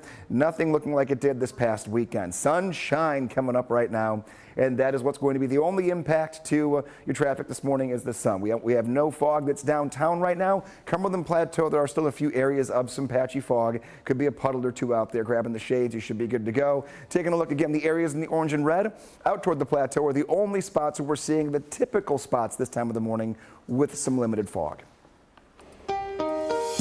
Steer clear traffic gets us out to the north side. This is going to be 65 at Trinity Lane. Traffic up there looking very, very nice. No big problems in either direction right now as you get out the door. But again, we do expect to get a little bit of a traffic pop a little bit later this morning as people go back to work out there. So we expect a lot more cars to start filling in here towards the end of this very hour. This is 24 Hickory Hollow Parkway, another known slow spot out there coming in from Antioch. But right now, we are good to go, and we're all in the green across the midstate here from Mount Juliet to Murfreesboro to Hendersonville. All these times will be going up, though, as the morning goes on. Justin, thank you this morning as we wrap up Memorial Day weekend. The most dangerous days for teen drivers are unfortunately right around the corner. Yeah, according to AAA, it lasts through about Labor Day weekend. Fox 17 News' Peyton Muse is joining us live in Nashville with more on this story and how parents need to just watch out. Yeah, that's right, Jen and Erica. So the 100th deadliest day of the year is around Labor Day. And one reason why AAA says that is, well, a lot of these drivers, teen drivers, it's their first time hitting the roads. It's summertime. They're out of school. It's their time where they can hang out with their friends and drive around. And it's not really the safest option to do that. And what AAA says is traffic crashes is the leading cause for death in teens ages 16 to 19, and new drivers are 3 times more likely to be involved in a deadly crash compared to adults, and that could be distracted driving, speeding, not wearing a seatbelt. Now, advice for parents. AAA says lead by example for your kids. Don't be aggressive on the roads and slow down. And parents, come up with an agreement, set up rules for when you let your teen drive, with who, and also there should be consequences for breaking the rules and also rewards for safe driving. We'll have more details on our website and tips on how you can make sure your teens are safe when hitting the roads this summer. Reporting live downtown, Peyton Muse, Fox 17 News, your Carter station. Peyton, thank you. International headlines after the break. Pro-Palestinian demonstrations still ongoing as a group blocked a freeway in Los Angeles just yesterday. And North Korea launches a satellite. Why the nation's spy satellite program is still a concern. Don't get caught in a flood. Right now at 5:39, Fox 17 News showing you another live look over on Lower Broadway. Lots of sunshine. The clouds look fantastic. Keep in mind, this is the last full week of May. Next week is going to be CMA Fest. It is just 9 days away, so a lot more action to come in this area. As always, they're busy right now power washing the sidewalks in preparation for everything that is happening throughout the rest of this week, though. Right now, let's get you updated on some national headlines across the nation. These pro-Palestinian protests continue, and there was a big one, in fact, just blocking a freeway yesterday. Let's take a look at the video now as we go to downtown Los Angeles. As if traffic there wasn't bad enough, protesters blocked all of the northbound lanes of the 101, causing traffic to pile up. Oof. In other world news, North Korea's attempt to put another spy satellite into orbit has failed. A rocket carrying the satellite exploded in flight just yesterday. North Korea put its first military satellite in orbit back in November as the rogue nation looks to go ahead and build a space-based surveillance network. They say the move is to go ahead and counter U.S.-led military threats. Interesting. Okay, 5:40 right now. Let's get a check of the forecast. Greg is here with some great news. Very, very good news. We'll start with all the comfort here. When it comes to the muggy meter, we are way down. We were a little humid 24 hours ago. Humidity is gone. All of our dew points, so that kind of combination of air and then also how much moisture's in it. Really low. The lower they go, the better we feel. We're in the pleasant category. Pollen going to start creeping back up, though, and so will the humidity in toward the upcoming weekend. But for now, we're good. Pollen forecast. in the medium category. So that kind of just means it's going to be noticeable, but it's not going to be anything that's going to be overly aggressive when it comes to the allergies and the impact on breathing or just the sniffling throughout the rest of this week into the weekend. We're at 64 degrees. We're relatively clear, a couple of clouds with the sun coming up for us here for a great start to a day that will end up in the low to middle 80s later on this afternoon. We'll start talking about rain chances for the weekend and really cool nights depending upon where you live. You could be in the 40s a few nights before we get toward the weekend. Steer clear traffic. Let's get you out to I-40 or 46th Avenue. This is over on the west side of town. Traffic there moving along really nicely from the Nations as you make that drive in from Bellevue and Kingston Springs and all points to Nashville's west. We're doing really nicely so far out there on that drive, but we are expecting things to fill in out there a little bit later in the morning. We continue to deal with that disabled tractor trailer here at I-40 at Fessler's, just east of the areas of downtown. This is as you make your way out, not causing big delays, but if something were to come along like a tow truck or something like that, it could shut down one lane while they deal with that. So keep that in mind as you make that drive out of town. Well, coming up, the end of arguments regarding former President Donald Trump's hush money trial is within sight when we could see a verdict. At 5:42, the tennis world has its eyes on the French Open, and a big upset just happened. We'll take you there next.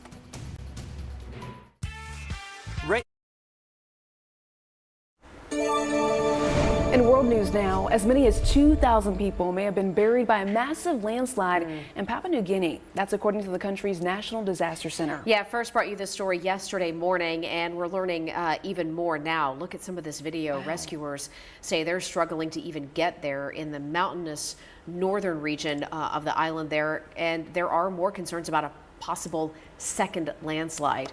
Authorities say this area is still unstable. Very scary there. The historic criminal hush money trial against former President Donald Trump is entering its final stages. We have Fox News correspondent Rebecca Castor in New York City this morning with the latest on how today's closing arguments are expected to play out and how soon we could get a verdict. This is all about Biden. Can't campaign, so he's trying to injure his opponent. Former President Donald Trump maintaining his innocence, but a Manhattan jury will soon have the final say, with closing arguments in the criminal hush money trial against Trump kicking off Tuesday, a week after the defense rested its case. Such a disgrace. So sad to see what's happened to our country. Closing arguments are expected to last for a majority of the day, with Trump's lawyers addressing the jury first. A decision Trump blasted on Truth Social, posting in part, quote, "Big advantage, very unfair." The defense is expected to try and undermine the credibility of star witness and former Trump lawyer Michael Cohen. Prosecutors will then get their turn to remind the jury of the 34 felony counts facing Trump. The former president is accused of falsifying business records to hide a hush money payment made to adult film star Stormy Daniels ahead of the 2016 presidential election. Daniels was allegedly paid to keep quiet about an affair with Trump, something he says never happened. The jurors don't check their common sense at the courtroom door. They bring it into the jury box. They bring it into the deliberation room.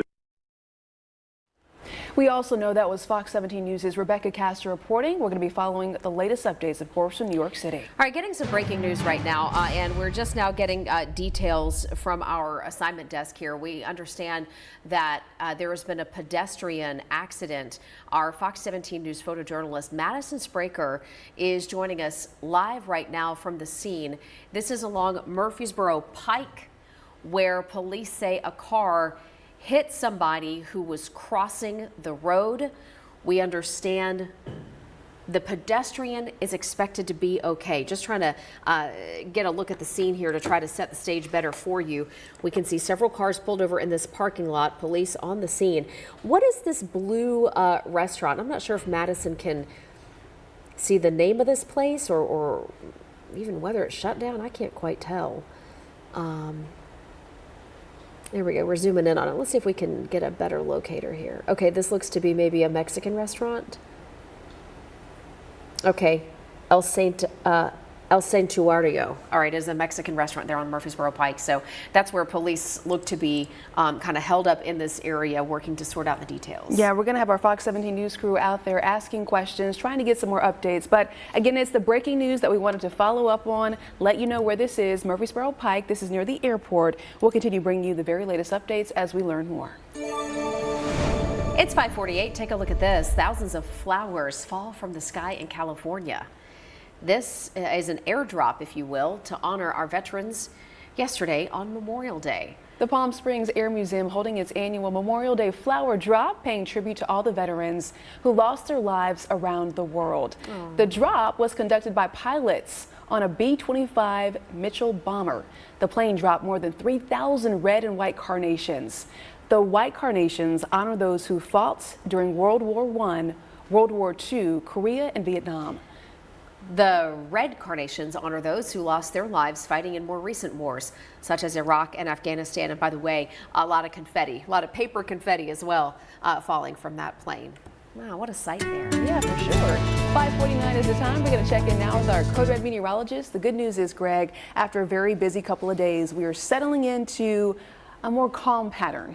A much needed more calm pattern. Nothing to worry about here weather-wise. So just, the cleanup, just everything that goes after a bad storm day like that, we can do without having to worry about anything additionally adding to it. Taking a look here, this is the day for many of us getting to the airport, getting back to business as usual. Maybe some family or friends are leaving after a long weekend. Flight times and flight casts. Here we go.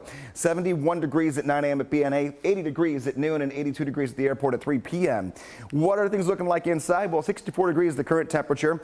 Right now we've got 11 delays and 2 cancellations. And there have been some areas of some rough weather around the country, not just back home. Make sure we're checking our flight times and have those text alerts from your airline to make sure you're not rolling into BNA and going, ooh, what are we getting into? Make sure we're good here on a day like today. Weather's not going to play a card here in the game here as far as our forecast goes, which is nice. Maybe you're staying back home, trying to get back outside after a few days of some waterlogged ground and also just rough weather. Golf forecast, mainly cart path, I would assume, for most of us. 71 degrees at 9 a.m., 80 degrees at noon, 82 degrees at 3 p.m. So those temperatures will be in the lower 80s. Not much humidity.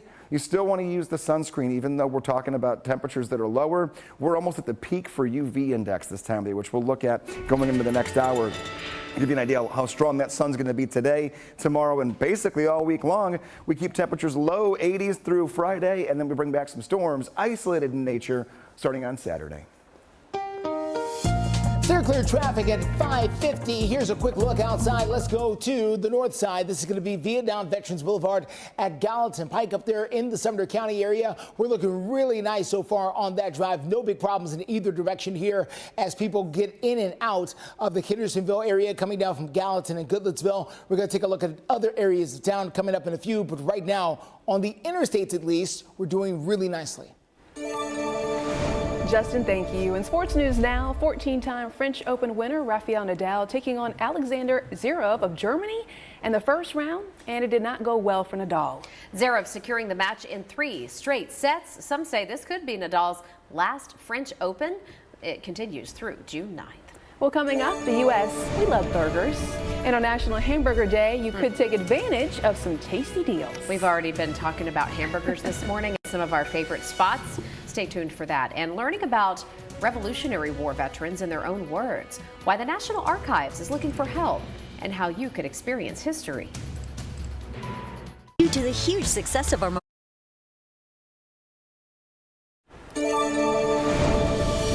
Welcome back to Fox 17 News this morning. Pretty live look into downtown Nashville.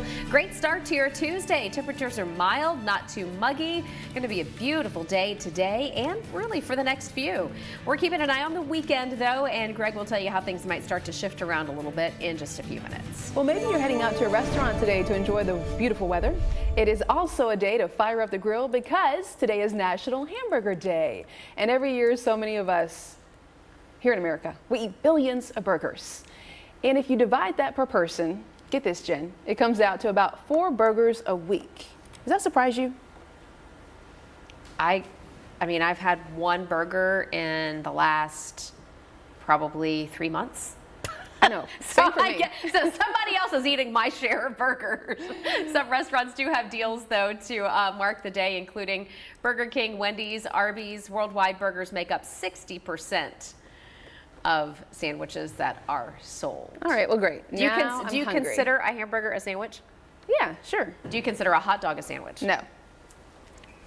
The great Distinct differences. Do you? No. Do you have a curious question? I don't over even there? consider a hamburger a sandwich, though. Like, a hamburger is a burger. I agree. But it's a sandwich. It's between buns, which Is are a bread. burrito a taco? It's in a tortilla. Oh, see? Here we go. Oh, we can go down that rabbit hole, Erica. Curious question of the day. Taking a look here, our Metro Center camera. We have some sunshine to wake up to here early this morning. We have temperatures that are going to cooperate all day long. They're in the 60s right now, 84 degrees this afternoon. Dry, sunny, low humidity. Sun sets at 7:56. So we have tons of daylight today. Over 14 hours worth of it, and all 14 of those hours are going to be fantastic. Maybe we're getting the bonfire going later today. You fire up the grill, you have a couple of burgers, and then maybe a s'mores kind of night. Take a look here. 79 degrees at 6 o'clock. Even just sitting on the patio or front porch later on today, everything looks good. 72 degrees at 8 o'clock, and then temperatures that are going to be in the 60s by the time we hit 10. No rain, and again, no humidity. Watch out for mosquitoes, though, in the next couple of weeks because of how much rain we've just put down. That could be a big thing here for us to watch out for in about a week from right now. Taking a look, this weekend we're going to be at 82 degrees on Saturday, 84 on Sunday. There will be a few isolated thunderstorms to contend with each day, but no severe weather as of right now on the forecast. Steer clear traffic takes us to I-24 at Shelby Avenue in downtown. You can see things are moving along here very nicely. I want to start you off here very quickly because I need to show you another camera, but it doesn't appear like this. It's going to be a little different, okay? So I just want you to get your bearings. Nothing's wrong with your television, okay? But we're going to switch the camera here. This is I-40 at I-24. I don't know what's going on with this camera. Everything is fine there on the ground. We're not having an earthquake, but there is a crash here, a disabled vehicle at I-40 at I-24 at the junction. They are there in the zebra stripes, and you can't get by. T-Dot, if you're watching, I think an engineer is needed there on the 4824 junction camera. Just saying, you may want to tighten something down. Something's going on with this camera. We'll take a look at other parts of town coming up in a few. Listen, that camera is hanging on by a thread. Somebody get up there and reattach it. All right, 5:57 right now. The Mega Millions lottery jackpot, in case you haven't seen the billboards around town, it's now grown to about $500 million. Woo! The jackpot is at $489 million ahead of tonight's drawing. The cash option is worth $226 million. All right, no jackpot winner for this one since late March, and that's when a ticket worth more than $1 billion was sold in New Jersey. That's all I need to, well, never mind, I'll still be here. Hey, the National Archives has embarked on a new project, and you can help them shed more light on the untold stories of Revolutionary War veterans. Yeah, interesting thing here going on ahead of a big birthday for America. The goal of this collaboration with the National Park Service in D.C. is to transcribe 2 million pages of historical records. Project organizers are trying to recruit everyday Americans to help with their efforts. We understand that as they embark on this journey, people will be reviewing the original pension applications of thousands of veterans who fought in America's war for independence.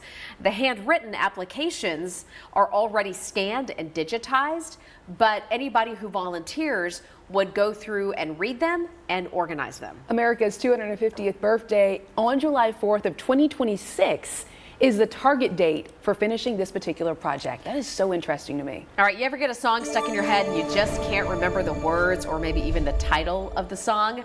Well, YouTube says they're going to be able to help you find songs even if you don't know the words. All right. There are some reports that a new update on the YouTube Music app will allow only Android users to hum, whistle, or maybe even sing just a few words into the phone to find the song. Reports say the new feature includes a waveform icon next to the microphone button in the app. The humming feature has yet to be publicly released, though, for Apple users, so keep in mind it's only for Android users. I feel like there's already an app for this anyway. Hey, stay with us, Shazam. though. Yeah, Shazam, exactly. The 6 o'clock hour is starting right now. You're watching Fox 17 News This Morning, your Code Red station. Good morning, and thank you for joining us for Fox 17 News this morning. Our 6 o'clock hour begins with storm damage cleanup. Still so much to be done. Communities picking up the pieces and working on recovery efforts. Updates from Southern Kentucky and Middle Tennessee. The deadliest days of the year are here. We'll tell you how to keep your teens safe when driving on the roads. Steer clear traffic takes us out to I-24 Waldron Road here in Rutherford County. We're starting to see the backup return. We're going to tell you the best ways to steer clear. Thanks so much for starting your Tuesday with us here on Fox 17 News. I'm Jennifer Waddell. And I'm Erica Glover. New this Tuesday morning, we do understand one man is charged with boating under the influence. The Tennessee Wildlife Resources Agency says Bryce Braden sank his boat on Old Hickory Lake last night.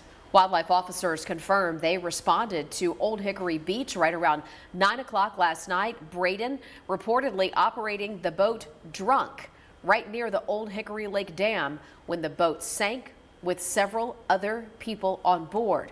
We're told Braden was actually convicted in 2018 of driving under the influence. He's now being held in the downtown detention center. So we're asking everybody that's out there all across the country cleaning up today, be careful. You are important.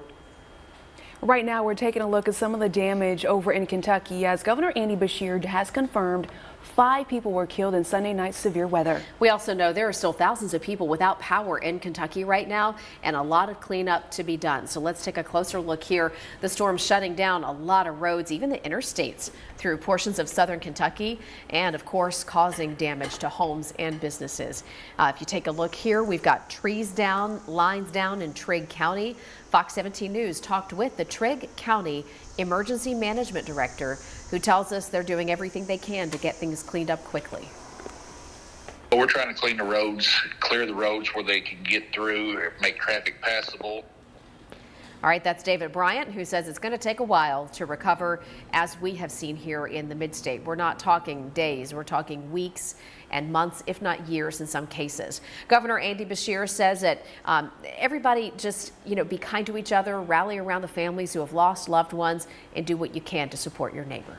And we also have continuing coverage as days of rain have left parts of the mid-state waterlogged and then led to flooding in Robertson County. The Red River near the Port Royal is in minor flood, suffering from minor flood, falling from a peak of 35.8 feet yesterday afternoon. So a more typical water level for the river is 8 to 10 feet. The Cumberland River over in Clarksville and downstream in Dover is under a flood advisory as the water levels have now risen to 42 feet.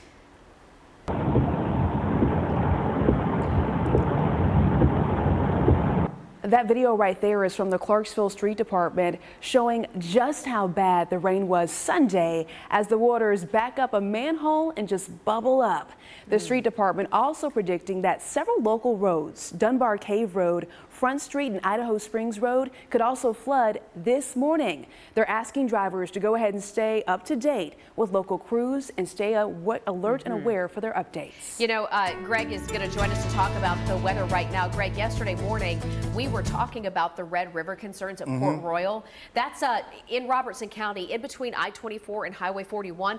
The Red River, super popular for folks who like to kayak, canoe, and fish.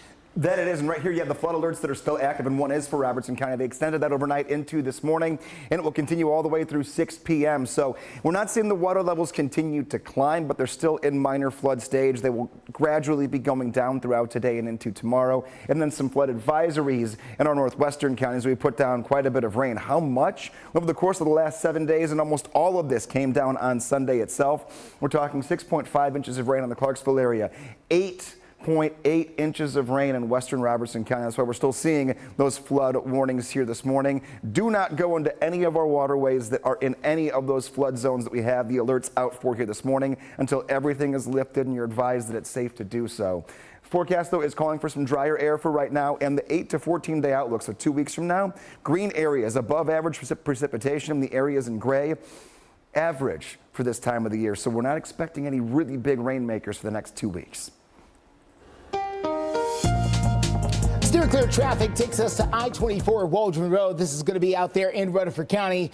Traffic is moving along, even though we did start to see some slowdowns out that direction as you make that drive in from Laverne, from Smyrna, and from Murfreesboro. We are doing okay overall on that particular drive. Steady your feet, because I'm about to show you this camera that's been jostling all over the place over the last few minutes. And that is a couple of disabled vehicles here in the zebra stripes. I-40 at the I-24 junction. They are safely off the road, waiting for some help out there, and so you can get by in both directions. Overall drive times out there, not too bad. Clarksville at 60 minutes, Murfreesboro just under an hour, Franklin 27 minutes. We're still early though.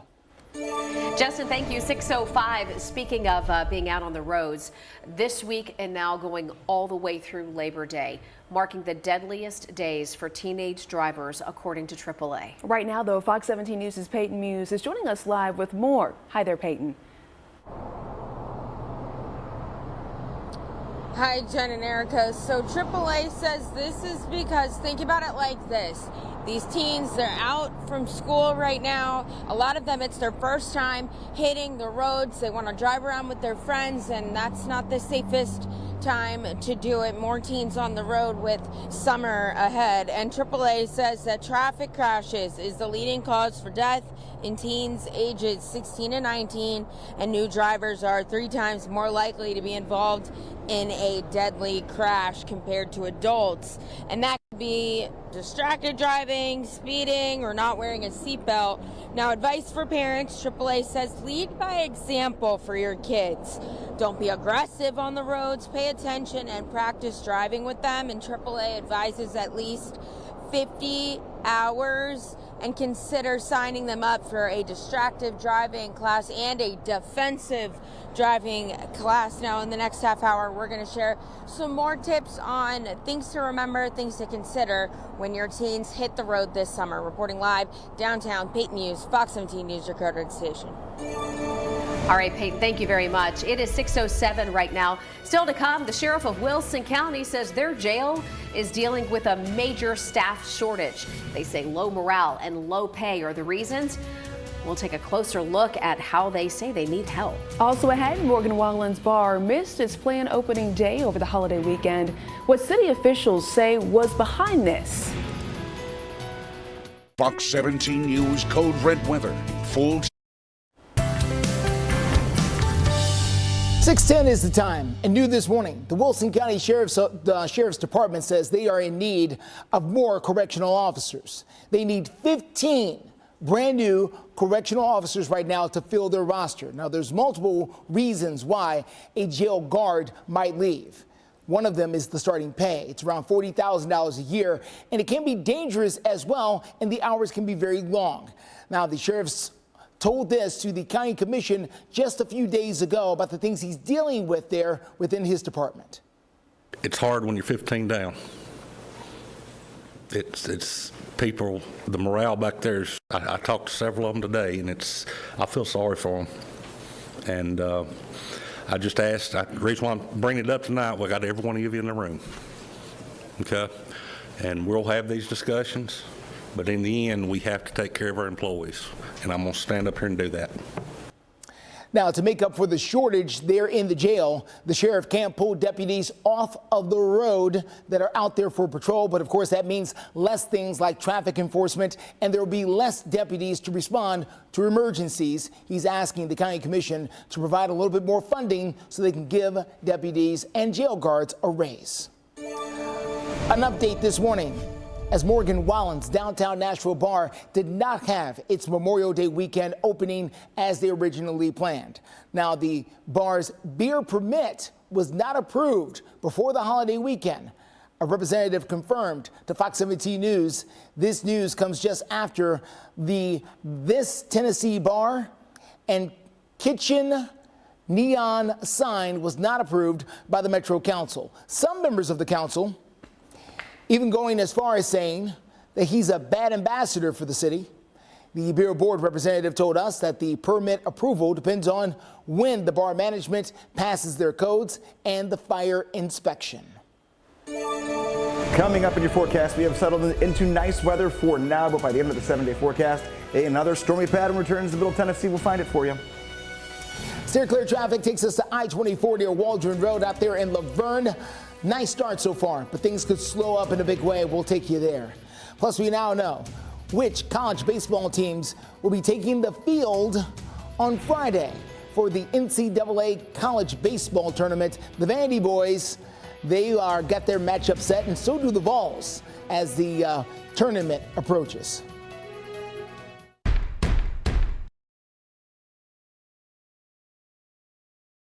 6:14 is the time, and right now making international headlines. Israel admits that a devastating airstrike on a tent camp housing displaced Palestinians was a mistake. Yeah, we know this morning about 45 people have been reported dead in this strike in Rafah. Israeli Prime Minister Benjamin Netanyahu has said, again, as Erica mentioned, it was a tragic mistake. The strike is adding, though, to some of the international criticism that Israel is facing right now for the loss of civilian life in the war in Gaza.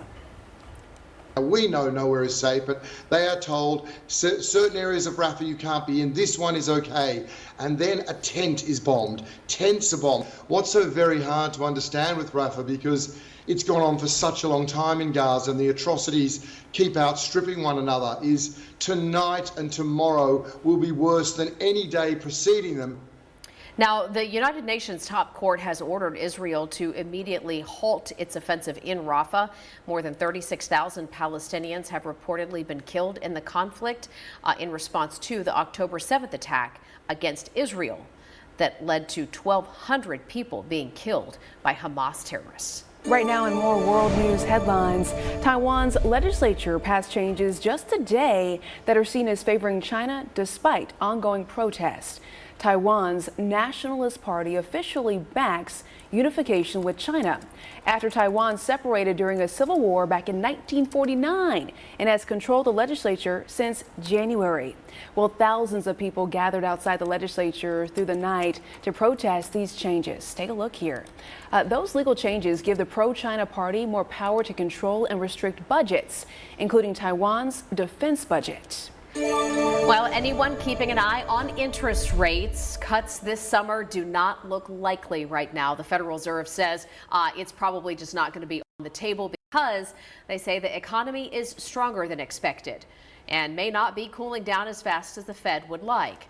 Data shows economic growth remains stable. Inflation, though, still impacting all of us and our everyday life. Well, happening now, Memorial Day travel wrapping up over the next couple of days as travelers head back home on planes and in cars. Our Fox 17 News photojournalist, Madden Spraker, is right there at Nashville's International Airport, giving us a Tuesday morning look. Yeah, so she's over on the flight deck. Love this look here over the past weekend. Let's take a look at the numbers. A milestone for air travel. The TSA says 5 of the 10 busiest days at airports were now officially in the history books. Now today, seeing a few delays over at Nashville International Airport, but we have had a lot of flights departing from BNA headed for Dallas that are delayed. Think about weather, having a huge impact for flights there in Texas. We'll keep an eye on things for you, but look at that, a sunny, summery looking live shots from Nashville International Airport. Yeah, that's a good looking shot right there. We also know that Memorial Day weekend kicks off just the start of a very busy traveling season. So if you're heading out maybe today or this weekend, it's not going to be an issue weather-wise. Shouldn't be at all. Yeah, I mean, there will be a few showers and storms this weekend, but nothing like we had last weekend. So it's just going to be kind of run-of-the-mill going into summer type weather for us here. And that also will include getting the dogs outside and trying to avoid a couple of showers just for the weekend. But our dog of the day, Alice. Hi, Alice. Still here, Alice, sent in by Kathy from Nashville. Going to be a good-looking dog walk forecast this morning. Go ahead and leash it up and get moving. Temperatures right now are comfortably in the 60s with low humidity. 64 degrees at 7 o'clock, 67 at 8, 71 at 9, and 77 degrees at 10. We'll be in the 80s this afternoon, and if you have to wait till later for the dog walk, it'll be okay. Not too hot, not too humid, but I would just take a little extra water because that sun still is going to feel very, very warm, especially on the pavement here. You can send your dog of the day photos by going to Facebook, meteorologist Greg Bobus. That's the post. Put the picture there, and that's how you get your four-legged friend right here on air. Maybe you haven't washed the car in a while. I know I have been waiting until this wet pattern finally got out of here. Wash, wash, wash. Today, tomorrow, and Thursday. Nothing in terms of rain until Friday night. And today is National Hamburger Day. Well, why not? Go for it. BBQ alert for you here today. We have temperatures that are going to stay in the upper 70s and the low 80s throughout the evening hours. We're starting off with that sun already being seen here, and that's going to continue. 84 degrees. The best part really is the low humidity. I mean, if you've lived in the Middle Tennessee area for a while, you know that once we start getting humid consistently, late spring into early summer, it gets really hard to turn it off for more than a day at a time. We've got 4 days in a row of low humidity. 84 degrees today, right near 80 on Wednesday, Thursday, and Friday. And the nighttime temperatures beautifully comfortable. Maybe even some windows open nights there that'll be in the 50s to right around 60 degrees. Steer clear traffic gets you out the door at 619. This is going to be I-65 and Highway 31 in the Goodlettsville area. You can't get by as you make that drive down from the north side of town, but it is going to be slow. You can see traffic there crawling along. Have not been able to find any signs of any accidents here there so far. Just some bottlenecking, it would seem, as you approach towards exit 97, which would be the Long Hollow Pike exit there, coming down from Millersville into Goodlettsville. You can take Highway 31, which is right over there, as a good way to steer clear if you would like to try to get past some of that backup. Here we are at I-40 at Fester's Lane. We've been watching this disabled tractor trailer since the early morning hours. Looks like emergency crews have finally arrived back behind it, so you can see people moving over to try to give them some space as you make that drive down out of downtown Nashville. Right now in sports news, we now know what's next for Tennessee and Vanderbilt and the rest of the SEC heading into the College World Series in Omaha in just 2 weeks. Yeah, a record 11 SEC teams will be taking part in the championship brackets. Tennessee hosting Super Regionals in Knoxville. As part of this whole setup, Tennessee is the #1 seed. Vanderbilt, the #2 seed in the Clemson Regional. Vols will play Northern Kentucky. The team is appearing in the championship for the first time ever. The matchup, by the way, gets started Friday afternoon at 6 p.m. Central Time. Vanderbilt is headed to Clemson. Go Vanderbilt, to face Coastal Carolina. The game happens at 11 a.m. Friday, and the #1 seed Kentucky hosting regionals over in Lexington. They're going to be playing Western Michigan on Friday at 11 a.m., so a lot more to come this weekend. And let's continue the sports talk this morning with Nashville SC. They're going to play Cincinnati tomorrow. The outlook for their first matchup this year. And a minor league game day in Memphis as the Nashville Sounds play the Redbirds. Why these teams are so evenly matched. And Fox 17 News showing you a live look over there, the AT&T building, a beautiful Tuesday morning sunrise. We're going to have your full forecast, lots of sunshine throughout this week. Harris Trading Company.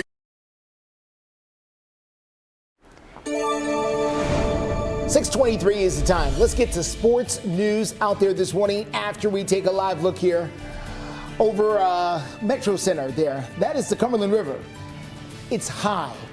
We look at the shot every single day here. The Cumberland almost looks eye level there with the track. It's not. It's much lower than that, but it's high nonetheless. We've had some rainfall, and the river is running a little bit higher than usual. We'll let you know exactly what's going to happen with the rest of your forecast. It seems like the Cumberland's going to have a chance to recover over the next few days. All right, let's talk sports news now. Nashville SC taking on FC Cincinnati tomorrow night, and their last match was back in 2023, so it's been a while. A 1-1 draw with a Nashville win on penalty kicks back then. Right now, though, Cincinnati is on a hot streak. They've won their last 5 matches, and Nashville has been on the struggle bus. Tomorrow's match is in Cincinnati at 6:30 our time. We'll see how that new coach for Nashville SC does. Yeah. Well, taking a look this morning over at First Horizon Park, right here back behind us, home of your Nashville Sounds. They will not be there this week. That's because the Sounds are taking a small road trip down I-40 over to Memphis. That's where they'll play the Redbirds tonight at 7:05. First game of a 6-game series out there. Both teams sitting at a 24-27 record. That's interesting. Sounds are 4th in the International League West. Memphis is at 3rd. So they're on the road in Memphis this week. Next week, when we have CMA Fest going on in Nashville, the Sounds will be here at home. Okay. So just one more thing you can do. One more thing to add to the traffic and congestion perhaps out there. That's true. So let's see what is going to happen with the weather today. What did Greg leave for us here? Well, let's see. He left the gardening forecast. Greg's working on a couple of other projects right now, so we just wanted to give you the go-ahead for the green thumb. And even if you don't have a green thumb, but you're just out there trying to clean up the garden, maybe from all the storms and the flooding we've had, great day to do it. Sunshine all day, not too hot. You can see 71 around 9 o'clock this morning, 80 by lunchtime, 82 by 3 o'clock this afternoon. Steer clear traffic this morning takes us to the north side. Let's get to I-65 and Highway 31. This is in Goodlettsville. As you make that drive into town this morning, things are slow. Coming down I-65 as you approach exit 98. That is the exit there before you make your way into Goodlettsville. You can try to take Highway 31. That's going to be your best bet to steer clear. Have not seen any crashes related to this. This is just congestion as people merge onto the interstate there. I wish they turned the camera just a bit so I could see what was happening. But that is the scene there on the north side. Here's 24 at Old Hickory Boulevard. This is in Antioch. Of course, this is very close to Cambridge High School. I mention that because, well, there is no school. School is out now for Metro and many of the other school systems in the area. So please keep that in mind. The driving pattern is going to change here in Nashville over the next few months. Still to come on Fox 17 News this morning, the effort to turn the lights back on in Kentucky. Big roadblocks after severe storms. In fact, reports of tornadoes there in southern Kentucky. We've got the latest updates as crews are working to restore power. Plus, the dangers of teenage driving is in the spotlight. We're going to tell you about the worst time of the year for teenage crashes. Due to the huge success of our memorial. You're watching Fox 17 News This Morning, your Code Red station. Now on Fox 17 News this Tuesday morning, severe weather knocking out power in Kentucky. How power companies are working to recover. And in case you didn't get to see this in person last night, we're going to show you more of this innovative display in Mount Juliet, where drones took to the sky honoring our service members who lost their lives. That is so cool. And after a couple of days of just bad weather out there, we are glad to say lots of sunshine is in this week's forecast. We'll have your full forecast in just a couple of minutes. Thanks so much for starting your day with us here on Fox 17 News this morning. I don't know about you, but it's nice to just not have to worry about the weather right now. Absolutely. We watched some baseball games yesterday out in the sunshine, so looking really good right now in your forecast. We're glad you're here. I'm Jennifer Waddell. And I'm Erica Glover. We have continuing coverage, though, talking about the severe weather that just tore through parts of Kentucky. So now the electric providers are still dealing with the fallout. A lot of folks waking up with no power. Yeah, in fact, in our viewing area, Pennyroyal Rural Electric has about 17,000 customers without power. This is a high impact right along the Kentucky-Tennessee state line in southern Kentucky. We had about 30,000 people without power Sunday morning, but now down to about 17,000. Pennyroyal says they have got serious problems with trees down and lines down.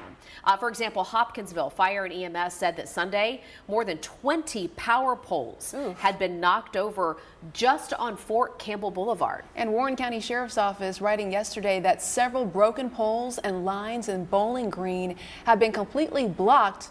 One road. That's what's happening over in that particular area. You know, as we look at this map, I just want to point something out. All the color that you're seeing here, the red and the orange markers, if you look to the very bottom of that map, you will see the Kentucky-Tennessee state line.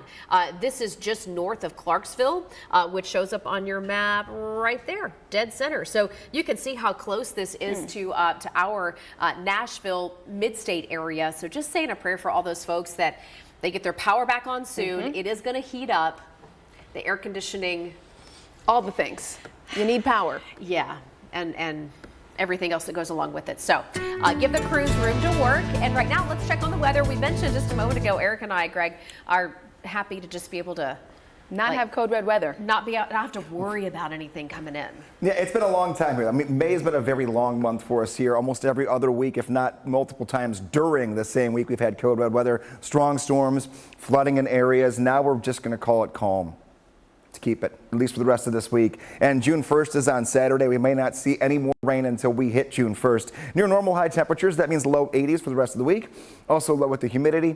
Weekend storms will be there, but they're not going to be severe, and they're going to be very hit and miss in nature. This morning, sunshine, no rain, no fog downtown. Maybe a couple of puddles still out there. Other than that, though, the only weather influence toward It's just getting moving here this morning would be just having to grab the sunglasses. We'll call it a green light, and we'll call it no worries when it comes to weather getting in your way. Visibility trackers gotten better out in the Cumberland Plateau. That was the one spot where we did have some areas of some fog that have been dissipating here, going away throughout the morning hours.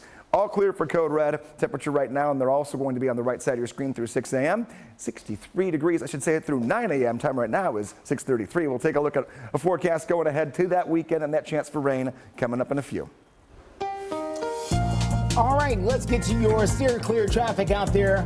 Let's check in on the latest drive happening on the north and west side, or north and east side, I guess, in this case. This is going to be Vietnam Veterans Boulevard at Gallatin Pike coming down from Sumner County. We're starting to see a bit of a slow go there on Vietnam Vets as you get closer and closer to Conference Drive, coming down there from Gallatin into Hendersonville and eventually down towards Rivergate. You could try to use Gallatin Road down below if you want to steer clear of this, but so far you can get by. It's just going to cost you a little extra time. Overall drive times, Clarksville about an hour, Murfreesboro now just over an hour, Franklin still looking good at 27 minutes in from Williamson County. Justin, thank you. Talking about driving, as we wrap up the Memorial Day weekend, the most dangerous days for teenage drivers are right around the corner. Yeah, we've got school out for the summer and just more young people out there on the roads. Fox 17 News reporter Peyton Hughes joining us live in Nashville. Peyton, this hits close to home in our house. We've got a teenage driver, and I'll tell you, it is a real concern for parents in the summertime. Yeah, Jen, I don't blame parents to be concerned, to have a little bit of worries. I know when I started driving a very long time ago, my parents were nervous for me to hit the roads for the first time. And that's what AAA says. You know, it's their first time driving on the roads. Teens, they are very new to this, and especially they're out for the summer, so they want to drive with their friends. They want to just drive around. Well, parents, be mindful around Labor Day. This is when things could get worse. Now, AAA says traffic crashes is the leading cause for death in teens 16 to 19, and new drivers are 3 times more likely to be involved in a deadly crash compared to adults, and that could be distracted driving, speeding, or not wearing a seatbelt. Now, advice for parents. AAA says lead by example for your kids. Don't be aggressive when you're driving, and also slow down. And parents, come up with an agreement, set rules for when you let your teen drive, with who. Consequences also are very important for when it comes to breaking the rules, and reward safe driving. Now, some of the tips AAA says is to also consider parents signing up your kids for defensive driving classes. That could help, especially given the summertime when things, you know, kids are out, they're driving around, they're doing all of the things. School's out for summer. So for now, reporting live downtown, Peyton Hughes, Fox 17 News, your code station. Hey, take a look at this. Mount Juliet honoring Memorial Day in a very special way, very unique. This is a look at the drone display. 200 drones illuminating the sky, and then the soundtrack for the show was carried out on the radio, making it very easy for folks to listen in. I'm just so happy because I've actually had family members who have actually served before, and I've had just family members who've gone through a lot of that stuff, and it's just so fun how we get a day to just celebrate and have amazing shows like these and like fireworks and everything like that. Just we get to celebrate that, and I just really like that. And listen, Mount Juliet, I was telling Justin this yesterday, Mount Juliet is one of the most patriotic cities I've ever visited. I mean, they go all out. They have the flag display that's at Mount Juliet Road and Division. Needham's Nursery put on this free event, and this is the first year that the drone show has debuted in Mount Juliet. I have a feeling, Erica, it'll be back. Oh, for sure. Hey, we also asked this question over on our Fox Nashville X account. We always want to hear from you. How far did you travel this Memorial Day weekend? A really big number. 68.4% of you all say, I did not travel. You decided, like me, to just stay on at home. By the way, if you want to sound off, just head to twitter.com, search Fox Nashville, or scan the QR code right there on your screen. Still to come, breaking news from overnight as the United Nations Security Council is calling an emergency meeting about Israel's offensive in Gaza. And Iran's stockpile of uranium is growing. A new report revealing its potential for destruction.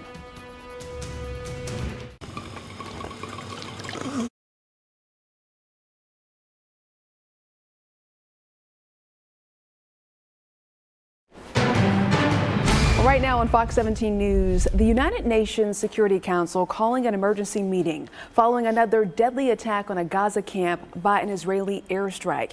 We're getting some more details, including how the Security Council is going to meet today behind closed doors to discuss the airstrike on a Rafah tent camp that the Gaza Health Ministry says killed at least 45 people. Israeli Prime Minister Benjamin Netanyahu says the strike was a mistake, but did not provide further details on this particular attack. Gaza's health ministry reports most of the victims were women and children, with dozens injured by this strike.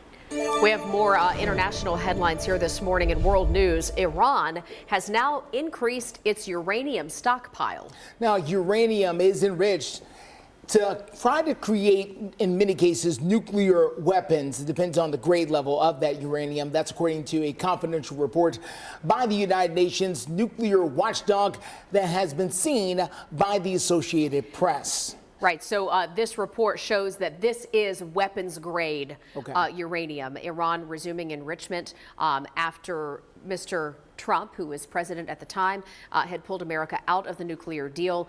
Iran continues to maintain that its nuclear program is peaceful. But again, this new UN report says it has now reached weapons grade. 641, taking a look at our forecast, and our weather pattern here is now just putting us into some drier times. We're finally going to see river levels go back down. All the ponding and puddling that we've had will go away in the coming days. Kind of trying to get back to normal. The one thing that will not be back to normal, pollen counts will be up. When we get dry for multiple days, it allows all that pollen just to get back up into the atmosphere. Now, this is not going to be terribly high, but we'll go in the medium category here. So if you are an allergy sufferer, it'll choke you up a little bit. You'll notice it, but it's not going to be detrimental to our health necessarily. So, time for our curious question. We're back to a regular weather pattern. Let's see if you know the answer. Lake Superior State University offers questing licenses for what mythical animal? This is a real thing. For people that go out and try to find Bigfoot, the Loch Ness Monster, minotaurs like the half horse, half man, or unicorns. It's a real thing. LSSU, Lake Superior State University, offers questing licenses. They grant licenses to go search for which mythological creature. I'll have the answer for you coming up in a few minutes. Steer clear traffic at 642. Here's what we are searching for there on I-40 at Fester's Lane. As you can see out there, traffic is slow, but it's not that slow. There we go. The camera's moving. Now, we do have a disabled tractor trailer there on the shoulder of the road. The Metro Police is there with it to force everyone to get over a little bit, causing a slight slowdown. You can always use Lebanon Pike and Elm Hill Pike as good ways to steer clear if you don't like what you see there on the screen. We're also continuing to watch that drive coming down from the north side, I-65 and Highway 31 in the Goodlettsville, Millersville area. You can get down. Traffic is a little bit slow. Highway 31 is going to be your best bet to try and steer clear. At 6:43 right now, new reports of potentially thousands of people buried in a landslide. We're going to take you there and take a look at the aid efforts currently underway. And skin cancer may be less common for people with darker skin, but there is still some danger out there. It is more deadly. We're going to tell you how to find the warning signs, no matter your skin tone.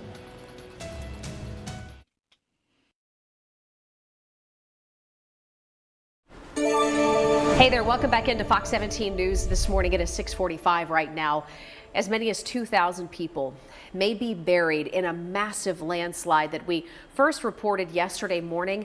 This is in Papua New Guinea, and that's according to their National Disaster Center. The video that we're about to show you, just unimaginable, really. Rescuers are just struggling to reach the site. If you see this video, you understand why. It's a mountainous north area of the country. There are still worries remaining about possible second landslide possibilities, as authorities say the area is still so unstable. Australia says they're sending their emergency supplies and technical experts to get in there and help as much as possible. Wow, look at the massive nature of that landslide. My goodness. Well, we have doctors right now who expect to diagnose more than 100,000 cases of melanoma this year. And while people with darker skin have a lower risk of developing skin cancer, they also have a lower survival rate. We have Mandy Gaither with information that can help you stay safe.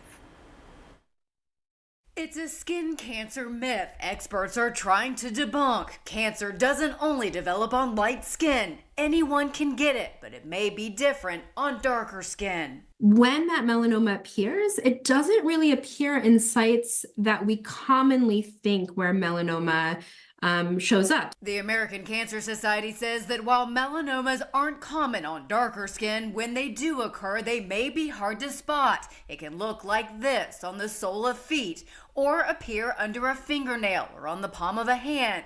Melanoma can also grow in or near the scalp like this, which is why experts say it's critical to know your skin and watch for changes. If you're not looking at those places that you don't typically think about, then when the melanoma is caught, it may be more advanced, it can be deeper. Other skin cancers can look different on darker skin too, including basal cell carcinoma, which might look lighter or darker than the person's usual skin tone. Kaposi sarcoma, it usually appears as tumors on the skin or places like inside the mouth, but can happen on other parts of the body too. And squamous cell carcinoma, most of which can be cured with treatment or minor surgery. The same concept of looking for something that looks different than everything else that might be in that area, looking for something that's new, and if it's non-healing or bleeding, those are all reasons to bring it to the attention of your healthcare provider. For Health Minute, I'm Mandy Gaither.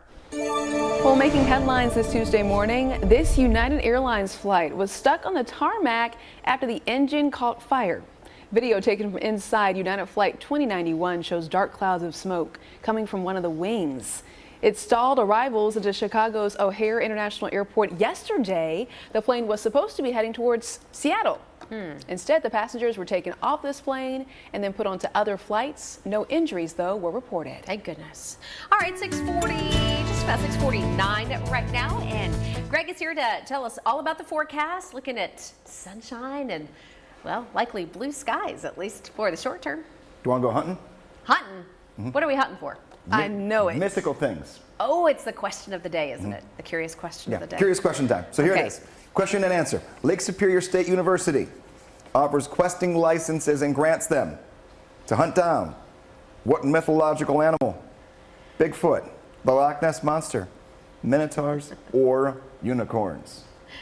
This story cracks me up for a couple of reasons. So one, my parents are kind of obsessed with the thought of Bigfoot. Like they have a license plate cover that says Bigfoot search vehicle. You're kidding me. I'm not kidding you. That is But awesome. I don't know if that's, see, my thought, Eric and I were talking about this. My thought to this question was B, because you said Lake Superior, so I'm thinking they would be on the water. Erica, what do you think? But I think A, because you're just trying to throw us off. I did throw you off. Oh my God, stop it. Okay, Greg. No, listen. Google so it. when he showed us this question again, I thought unicorns actually could be the answer, but surely not. What? Who's searching for unicorns? I'm not even, there's a whole website. You can Google and sign up right now to get a license. It's a real thing. Oh my gosh. Taking a look here, we're dry till Friday. We're comfortable, we're in the 60s now, 80s later, no rain, no humidity, no storms until the upcoming weekend. We'll take a look at that, your 7-day forecast, and work you through the week before we even get to 7 o'clock. Weather Window, presented by the National Weather Desk. Deadly storms roared across Texas, Oklahoma, and Arkansas Saturday night into Sunday, leaving behind a swath of mangled structures, injuries, and power outages. This damage is from Claremore, Oklahoma, northeast of Tulsa. With inaccessible roads and downed power lines, officials decided to shut down the city, and only residents with ID will be allowed into the city limits until further notice.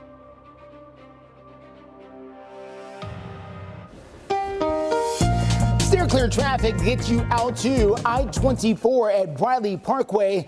This is going to be coming in from the Antioch area. We do have one car there that is disabled. They're on the shoulder of the road. You can get by. It's not causing major delays. It's just something for you to be aware of. Give them some space out there. They're digging around in their car, and it's a narrow piece of shoulder to be on. So please have some mercy as you get out there this morning. All right, let's take a look at another piece of the drive that's going to cause you some problems. This is going to be coming down from Clarksville. Unsure exactly where the crash is, but there is a crash here around the Jolton and Whites Creek area. It is all red. Stop and go traffic here coming down after you cross Whites Creek Pike, which is right up there at exit 35. Everything on the other side of 35 is where the slowdown is. You can try to take Clarksville Pike or Whites Creek Pike itself. These two roads here and right here, those are going to be your best ways to steer clear as you make that drive down from Montgomery County. Thank you so much, Justin. In sports news right now, 14-time French Open winner Rafael Nadal taking on Alexander Zverev of Germany in the first round, and it did not go pretty well for Nadal. Zverev securing the match in 3 straight sets. Some say, though, this could be Nadal's last French Open. The French Open, by the way, continues throughout the 9th of June. Still to come here on Fox 17 News this morning, a story of never losing hope. A lost charm reunited with the family that owned it decades later. The cross-country journey it took. And coming up on Fox 17 this morning during our 7 o'clock hour, in the high cost of homelessness, community advocates are calling for change after a spike in overdoses. Peyton Muse is going to have that story. Some people just know. Well, right now, 6:50, just about 6:55, and right now we're showing you a live look. I like this shot so much. It's here in Metro Center. It shows you the Cumberland River, very still right now, showing you a lot of sunshine. And the good news is we are not in a code red weather alert. We're going to have a really good next couple of days with plenty of sunshine for folks to get outside and enjoy. Kids are now on summer break, so get out there, take in the fresh air, and enjoy. Here's an amazing story, 80 years in the making. A woman in Utah came across a custom-made charm from 1944 and believes it is the same charm that her mother lost years ago. All right, follow us here on this story.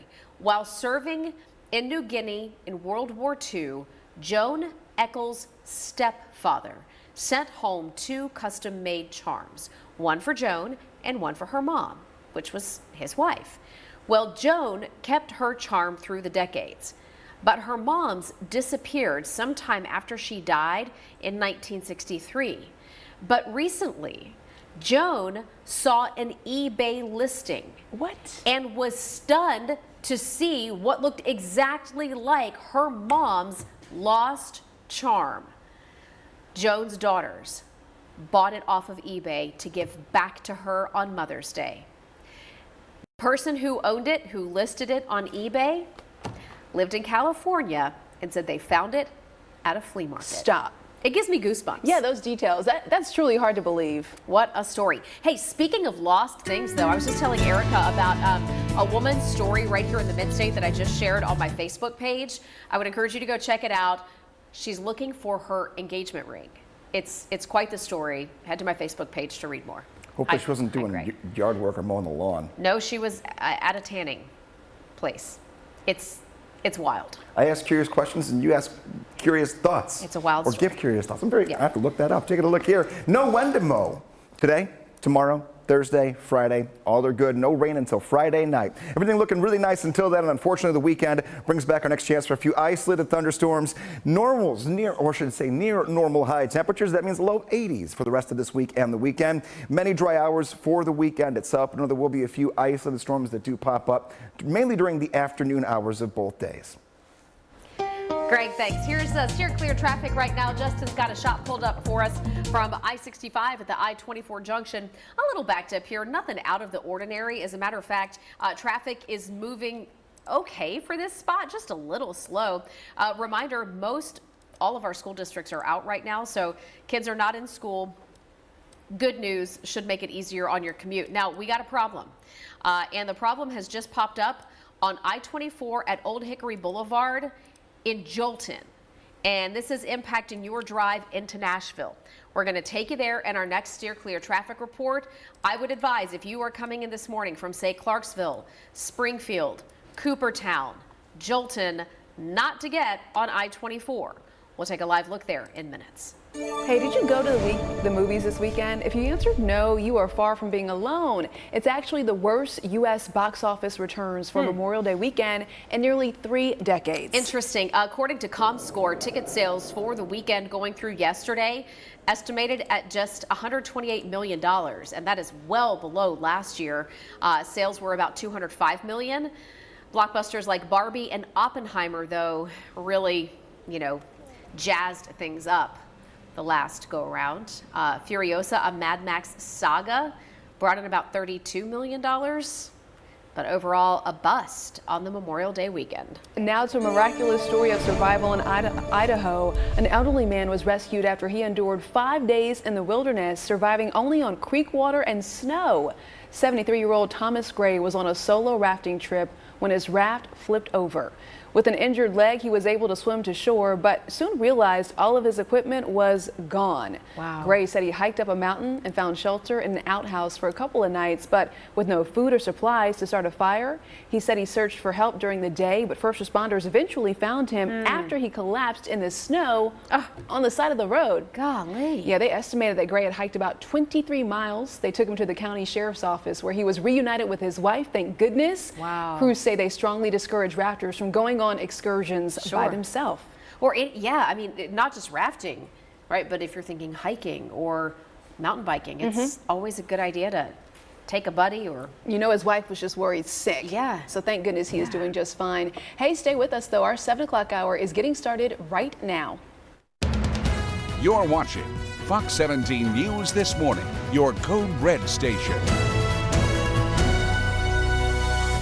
Now on Fox 17 News this Tuesday morning, we're assessing the storm damage over in Kentucky, giving you some updates about the ongoing cleanup efforts.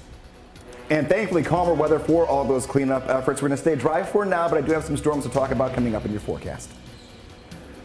Steer clear traffic takes us to I-24 near Broadway Parkway. Disabled vehicle there on the shoulder of the road. We're going to tell you the best ways to steer clear.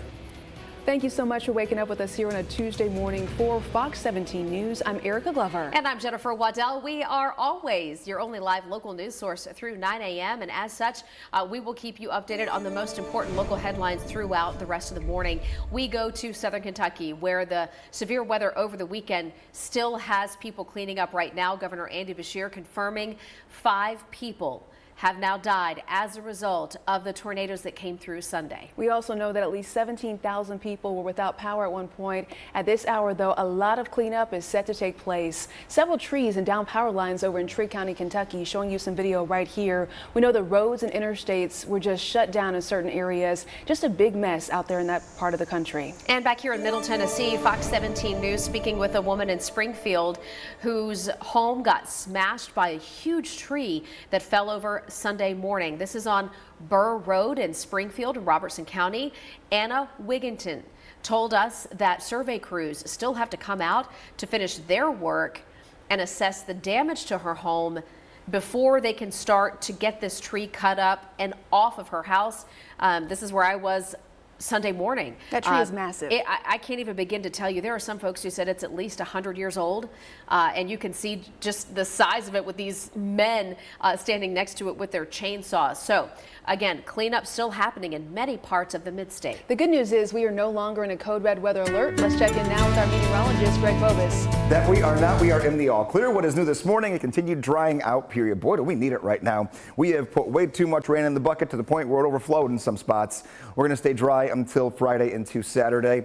Scattered weekend storms, not worried about them though, and they're not going to be completely overtaking the weekend forecast, but a few of them will pop up and be out there. And we'll focus on those much more as we get closer to the upcoming weekend. No severe weather, just plan for some nice days ahead of us until we get there. Taking a look, no rain, no fog anymore, and we're just looking at a nice sunny start here. Could be a few puddles on the road. Grab the sunglasses for sure for the sun glare, but other than that, no weather worries this morning to start off your day. 63 degrees today, on our way to 84 this afternoon. Starting off fairly cool, ending the day kind of right where we're supposed to. Temperatures climbing up to that 80-degree mark at noon and then staying in the low 80s throughout the afternoon. 7-day forecast, much more of the same, and boy, does it look nice. 80 degrees tomorrow, 80 on Thursday, 82 on Friday. Nighttime temperatures starting tonight, dip back down into the 50s until the weekend. Steer clear traffic. We're going to get started over in the Antioch area. This is going to be I-24 near Briley Parkway. TDOT has arrived to help out that vehicle there on the shoulder of the road. You can get by. Just know you got to give them some space, though, as you make your way in through the Antioch area towards Nashville there. Let's take a look at the latest. We just picked this up. I-24 at Old Hickory Boulevard. This is in the Whites Creek area, the thing that was causing the big slowdown. Watch out for the debris. Oh, these folks are driving right through it here. Watch out for the debris. It looks like glass. You don't know. Small pieces of plastic, screws, all kinds of things can come loose from a car when they have collisions like this. So they're trying to get past the debris. No emergency crews there as of yet. But as the morning goes on, this area is going to slow down. Right now, 81 minutes on that drive coming down from Whites Creek and Jolton. You could try to use things like Whites Creek Pike or Clarksville Highway to get into town. They've got their own twists and turns, but things are really slow right now coming down from that particular area of town. Justin, thank you. 7:04 is your time at New this morning. One man is charged with boating under the influence. The TWRA saying that Bryce Braden capsized his boat on Old Hickory Lake last night. Fox 17 News photojournalist Madison Spraker right now is giving us a live look of that area. Wildlife officers say they responded to Old Hickory Beach just before 9 p.m. They say Braden was operating the boat drunk near Old Hickory Lake, the dam there, when the boat capsized with several other people on board.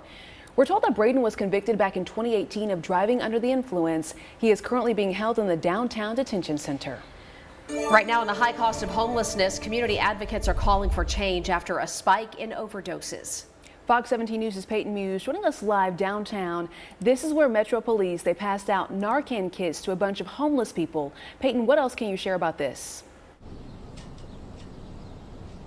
Yeah, good morning, Jen and Erica. So just last weekend, police passed out about 40 Narcan kits right here downtown. And this just after Metro Police say 8 people overdosed from Sunday into Monday. Now, 2 people died and 6 people were revived with Narcan in one incident alone downtown last week. Police say the most common substance is being sold on the street as crack, but appears to be a high concentration of fentanyl. MNPD says homeless people are being impacted the most, and Barry Dupnick says he's seen it all after cleaning up homeless camps for 2 years. He wants to see the city step in. When we go out to these camps, there's very little of city activity. The city's letting these camps grow to a huge proportion, and health, safety, security, these are city property that people are camping on, and we need to take more pride in our city.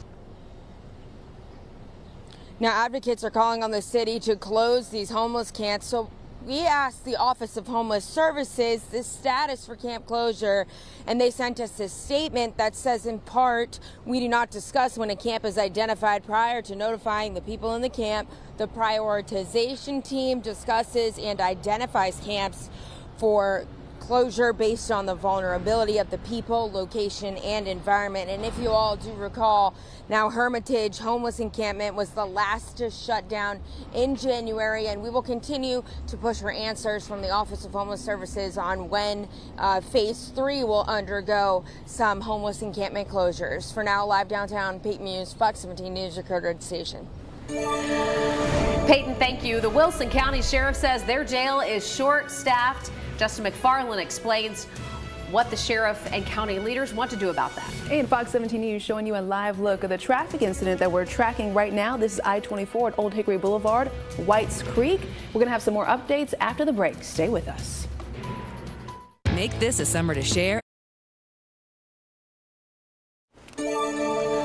7:09 is the time. The Wilson County Sheriff's Office says they're in need of more correctional officers. They need 15 brand new jailers right now to fill out their roster. And there's multiple reasons why a jail guard might decide to leave the department. The starting pay is $40,000 a year there in Wilson County. That is lower than the starting pay at the jailhouse in places like Williamson, Metro Nashville, as well as Rutherford County. And it can be dangerous as well.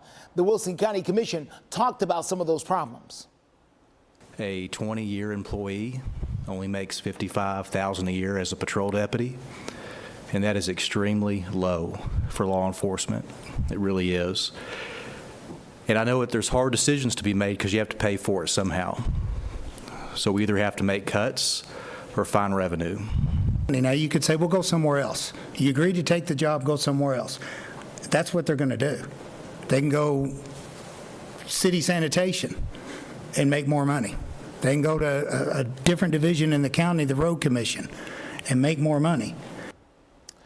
So what's going to happen to make up for the shortage in the meantime? Well, the sheriff can pull deputies off the road, off of patrol, and put them in the jailhouse to watch the inmates. But that does mean less traffic enforcement and less deputies who are available to respond to other emergencies around the county. They're hoping the county commission will sign off on new funding to make sure they can give deputies a raise. The Smyrna Bowling Center is hosting the first ever Professional Women's Bowling Association National Tournament this week. Now, the bowlers will compete for all 3 titles all week long. Middle Tennessee is no stranger to bowling prowess, of course. The Vanderbilt women's bowling team ranks 6th in the nation, and they are 3-time national champions. I think they call that a turkey in bowling. That they do. We're going to have 3 days in a row, Justin, of 80-degree temperatures that are completely sunny. I would call that kind of the weather turkey here when it comes good, and good. But this weekend, we do have some storms. Get the Fox 17 Code Red weather app before the storms get here so you know when they're coming to your area. And steer clear traffic following the crash on I-24 at Old Hickory Boulevard. Boy, they cleared that quickly. We're going to take a look at some other sides of town coming up in a few.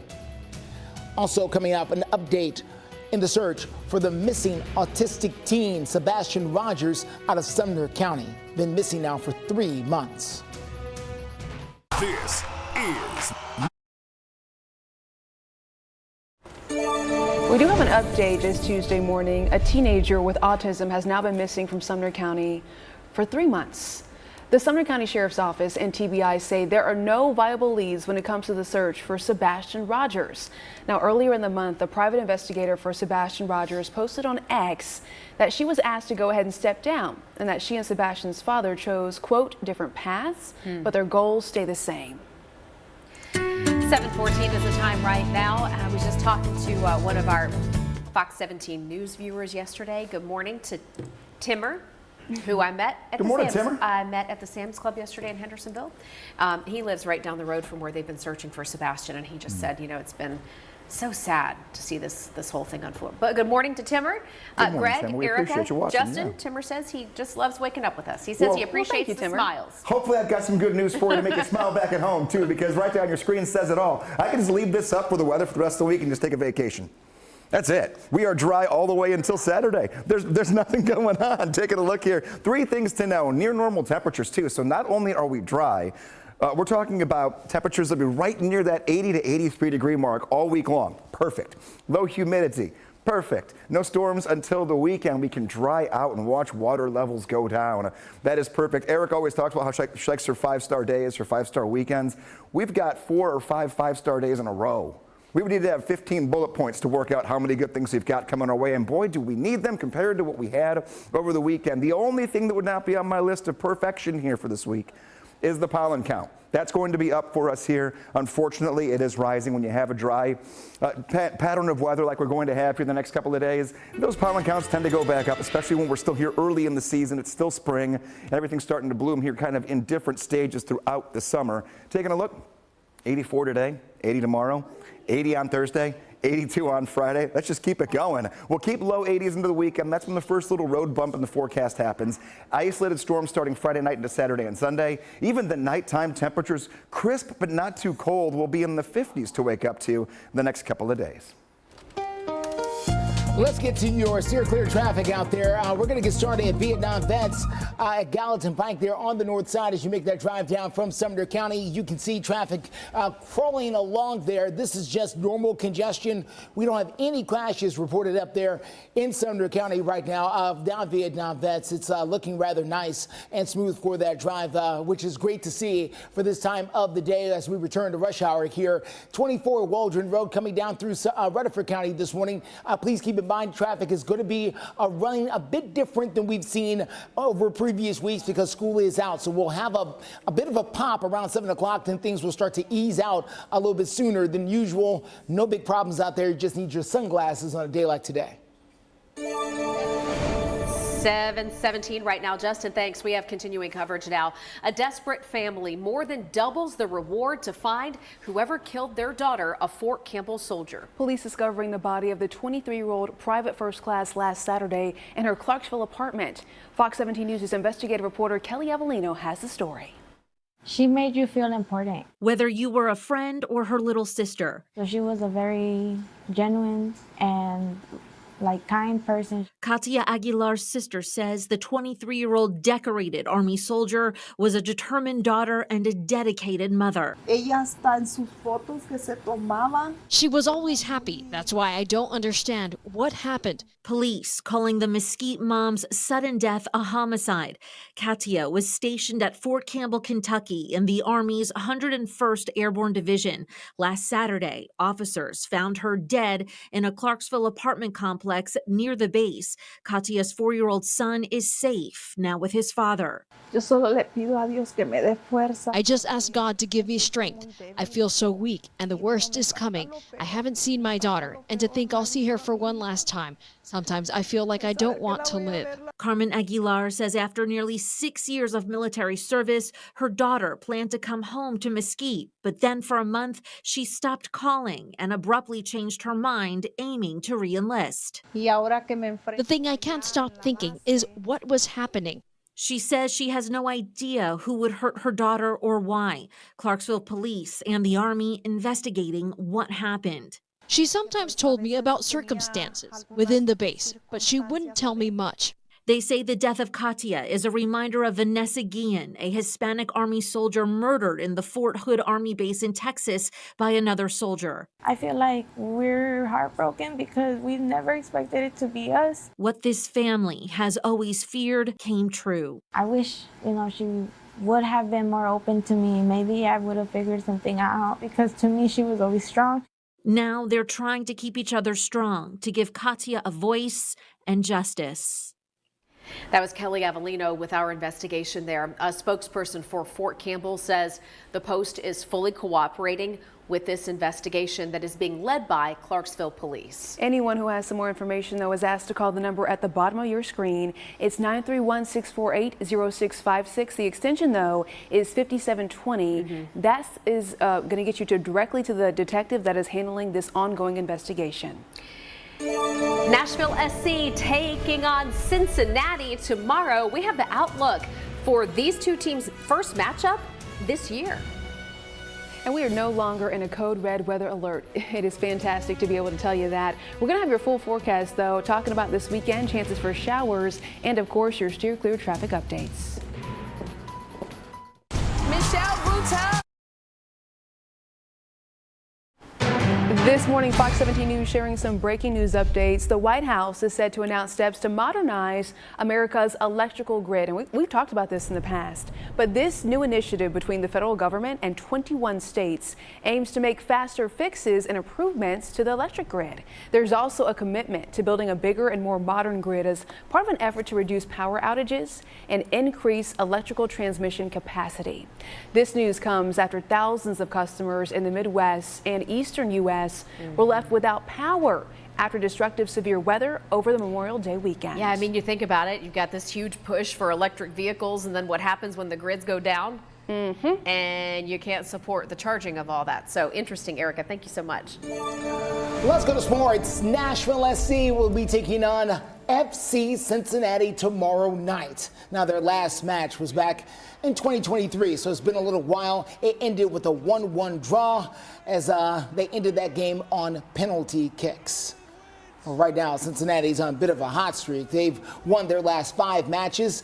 Tomorrow's match is there in Cincinnati, kicks off or starts or whatever they do in soccer to get a game started. 6:30 is what time the game will start. Hit the pitch. Hit the pitch. All right, 7:24 right now. Let's get a check of our forecast here at home. Whether you've got summer sports, whether it's baseball or Maybe your sport is dog walking. Listen, Playing some fetch? Hey, I saw somebody at the ballpark yesterday with 2 big dogs, and it looked to me like it was an athletic endeavor of itself just to walk those dogs. The dogs are walking the human, you mean? Basically. Okay. But this little dog. We got Alice here sent in by So Kathy from sweet. Nashville. Beautifully sitting there. I always love pointy ears on dogs. I've always had dogs that like don't have pointy ears. Obies are all floppy and whatnot. Alice is beautiful. So if you're getting the leash on, you're going for the dog walk this morning, enjoy it. Look at those temperatures. Are going to be in the upper 60s and low 70s all the way until about 10 o'clock. We get close to 80 by 11. Sunshine abundant for us today. How do you send your dog of the day? And you go to my Facebook page, meteorologist Greg Bobus. Yeah, I dressed my dog up, but it's okay. She's fine with it. My mail carrier will bring your picture right to me, and that's how you get your dog right here on Fox 17 News this morning. Coming up in the forecast in the 7:30 half hour, we've got to talk a little bit about some weekend shower and thunderstorm activity, and unfortunately, when the humidity will come back, we'll tackle both those things for you. Let's get to steer clear traffic. Let's go to I-24 Waldron Road coming in from Rutherford County. You can see out there traffic moving along pretty nicely. Things are starting to empty out there on the roads. Again, this is all part of that brand new summer driving pattern here. Now that school systems are out now, we're going to see a bit of a shift when it comes to the drive. Right now, Clarksville coming in at 75 minutes. That crash up there in Whites Creek has cleared out of the way, so traffic's starting to return back to normal. Murfreesboro at 73 minutes. We believe that time is also dropping very quickly as well. Franklin still off to a good start, 27 minutes in from Williamson County. We're going to take you down there coming up in a few. Promotional consideration for this program provided by Ponce Law. If you know someone who is a hometown hero in your community, we would love to share their story right here only on our morning show. I mean, this is a thing that we've been doing for years now on Fox 17 News this morning, where we find an award, Local Hometown Heroes, $1,000. Now, this hometown hero could be anybody you know in your community that's doing great things. Just pick someone and make sure they're doing something fantastic so you can share their story with us. You can nominate that hometown hero online at poncelaw.com/hometown hero. Listen, everyone, we read these entries carefully. We look over who these folks are, and then we are glad to bring them here to the studio to present them that $1,000 with that hometown hero. Again, poncelaw.com is where you can do it, and we look forward to seeing some of those entries. Promotional consideration for this program provided by Ponce Law. Another snag for the opening of Morgan Wallen's Bar in Nashville. The latest in moments. Stay ahead of your child's moderate to... You're watching Fox 17 News This Morning, your Code Red station. Good morning. Right now on Fox 17 News This Morning, a call for change after a spike in overdoses in Nashville's homeless camps. What the city is doing to try to stop this. We are waking up here with temperatures climbing into the 80s this afternoon. Look at the sunshine to kick off the day. How many more days in a row we'll see the sun before our next unfortunate chance for showers and storms? Steer clear traffic, picking up the latest crash at I-40 at Central Pike. We're going to tell you the best way to steer clear coming in from the east side.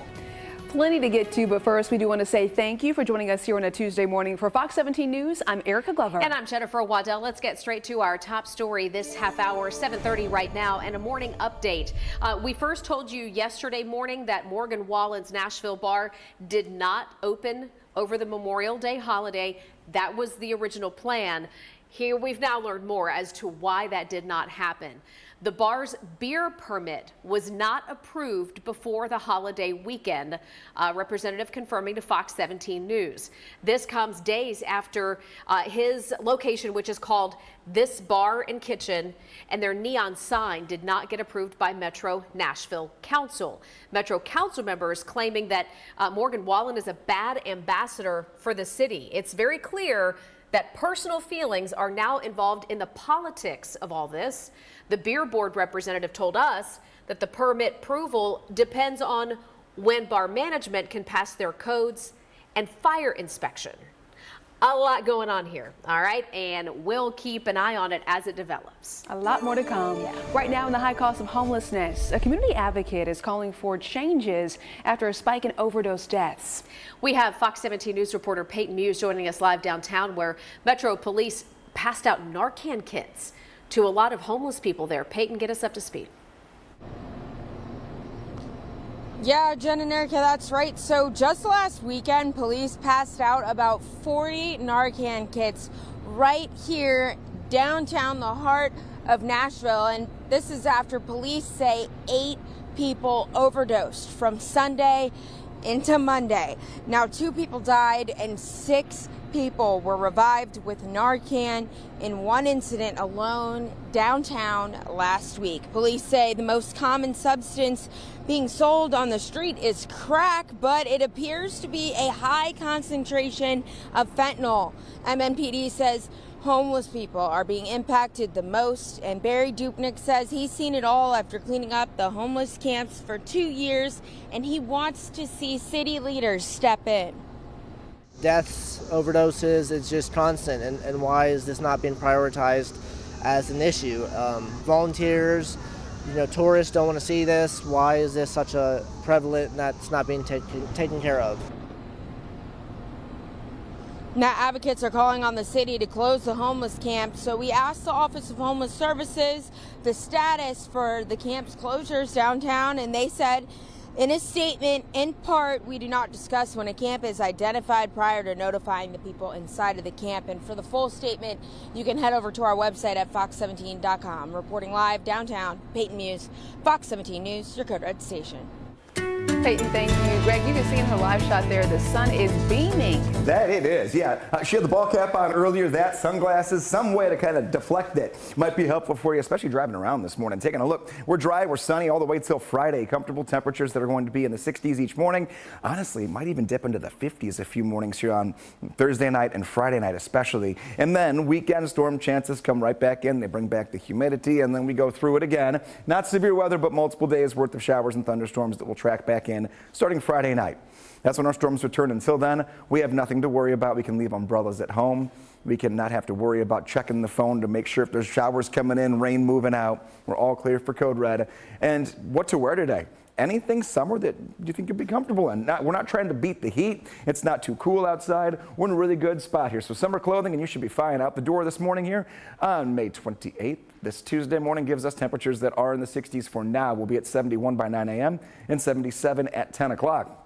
7-day forecast, we just kind of keep this going. The train just keeps chugging along. 80 degrees tomorrow, 80 on Thursday, 82 on Friday. Temperatures don't change much for the weekend, but there will be isolated weak thunderstorms both days on the radar, especially during the afternoon hours.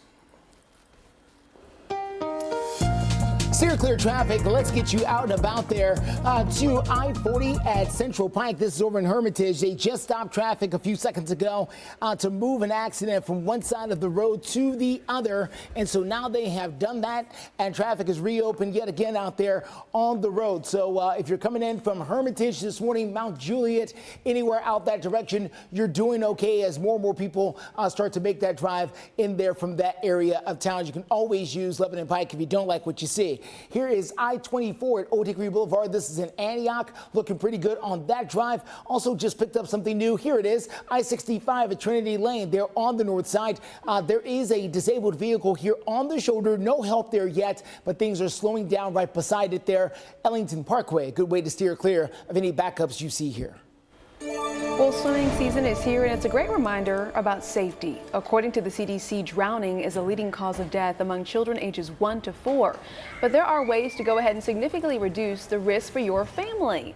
The National Drowning Prevention Alliance says you need to remember the 5 layers of drowning protection. All right, here we go. Layer 1 would be a barrier to the water. Think a fence around your pool. Number 2, supervision. All right, you've got to have somebody watching after, especially the kids. 3, water competency. In other words, make sure your child knows how to swim or at least float to get out of the water. The 4th highlight here would be life jackets. Obviously, if your child does not know how to swim, even if it's in a backyard pool, life jackets, not the little arm floaties, life jackets. And the 5th thing, emergency preparedness. That basically means know what to do if there is an emergency. The reality is it's going to happen quick and silently, and your child's going to be straight up and down in the water. They're going to be submerged. They might have a panicked look on their face, but it can be hard to identify, even for well-trained lifeguards. And listen, a person can drown in less than 1 minute, making it critical to talk to your kids about water safety and pay extra close attention. 7:36 right now, game day for the Nashville Sounds. Now, I know it's not typical, but we're going to explain why in this case, Nashville and Memphis are evenly matched. All right, quick reminder here, Fox 17 News, your only local station with traffic and weather updates live from 4 all the way up until 9. When everyone else goes network, we stay live and local for you. New season. Welcome back. Fox 17 News covering breaking news this morning regarding cell phone carriers, and it could impact you. T-Mobile says they plan to acquire most of U.S. Cellular. It's a deal worth $4.4 billion. T-Mobile says it's going to use U.S. Cellular wireless spectrum to improve coverage in more remote areas, while also offering better connectivity to U.S. Cellular customers across the country. The company also says it's going to go ahead and let U.S. Cellular customers keep their current plans or switch to a T-Mobile plan. The companies expect the deal to close sometime next year, so we have some time to wait for this. T-Mobile merged with Sprint back in 2020, and that deal was worth about $2.5 billion. All right, let's go to sports this morning. The Nashville Sounds on the road this week. They're going to be in Memphis to take on the Redbirds. First game of a 6-game series out there. Both teams sitting at the same record, 24 and 27. Sounds are 4th in the International League West. Memphis sitting at 3rd. By the way, the Sounds will come back home next week for a homestand. Let's get a check at your forecast right now. Greg left us the Cliff Notes version, as we like to call it, while he's working on something else.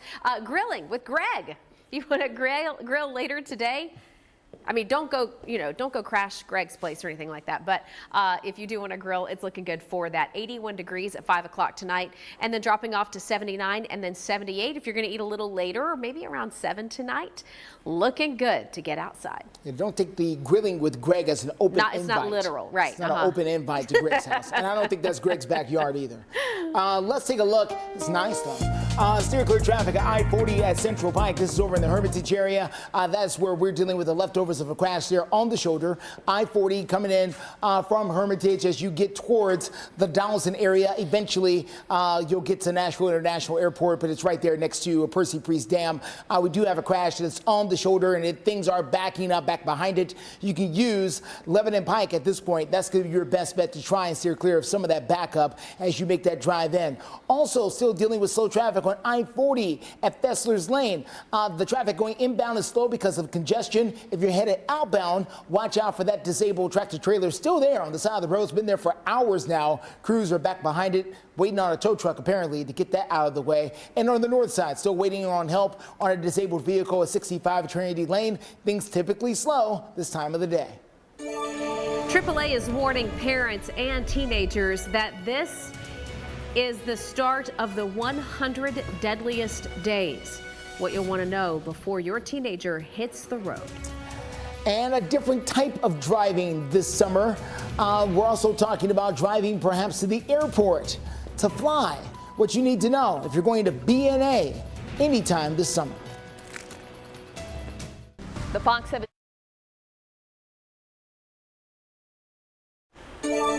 Just about 7:45, and this week through Labor Day does mark some of the deadliest days for teenage drivers.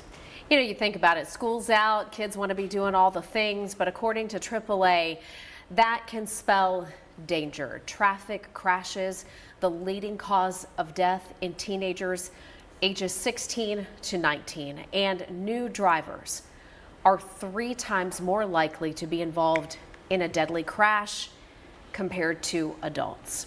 That could be the result of distracted driving, speeding, or not wearing a seatbelt, or sadly, in some cases, all of the above. Well, AAA advises parents to lead by example and just model good attentive driving and read up on teen driving laws, such as the driving times for teenagers for a learner's permit, which only allows them to drive between 6 in the morning and then 10 at night. But I feel as though parents who have a teenager in that particular age range, they understand the rules and they're certainly watching out. And sometimes you teach them the best you can, and then you pray. Stay prayed up. That's where we are. All right, take a look at this. Mount Juliet honoring Memorial Day in a special way. I'll tell you what, Memorial Day and every holiday that involves patriotism, Mount Juliet is on it. And they put up this drone display last night. 200 drones. And the soundtrack for the show played through everybody's radio. I would truly enjoy this. It's a lot less trouble on the animals as opposed to fireworks. Yeah, that's a really good point. Needham's Nursery put on this free event. This is the first year the drone show has debuted over in Mount Juliet, but I'm thinking that it's not going to be the last year they get this show on the road. How fun. And the big, Field of Honor, the flags that are on display in Mount Juliet as well. They've got all the flags up on the light posts, and it's just real neat to take a drive through Mount Juliet.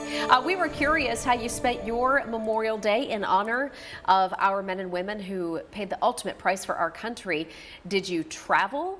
Did you stay home and maybe do some things here? Most of you stayed home. 70% of you saying you didn't travel. If you want to let us know how you spent your weekend, you can scan the QR code right there on your screen. All right, Vols and Vandy fans, the NCAA championship bracket is set as men's baseball teams are going to battle it out in the regionals. We now know what's next for Tennessee and Vanderbilt. Yeah, and the rest of the SEC, I don't know if you heard this, but a record 11 SEC teams taking part in the championship. The previous record was 10 teams from one division. Tennessee hosting regionals in Knoxville as the #1 seed in their group. Vanderbilt, the #2 seed in the Clemson regional. Vols will play Northern Kentucky. Take a look here on the screen. The team is appearing in the championship for the first time ever. That matchup gets started Friday afternoon at 6 p.m. Central Time.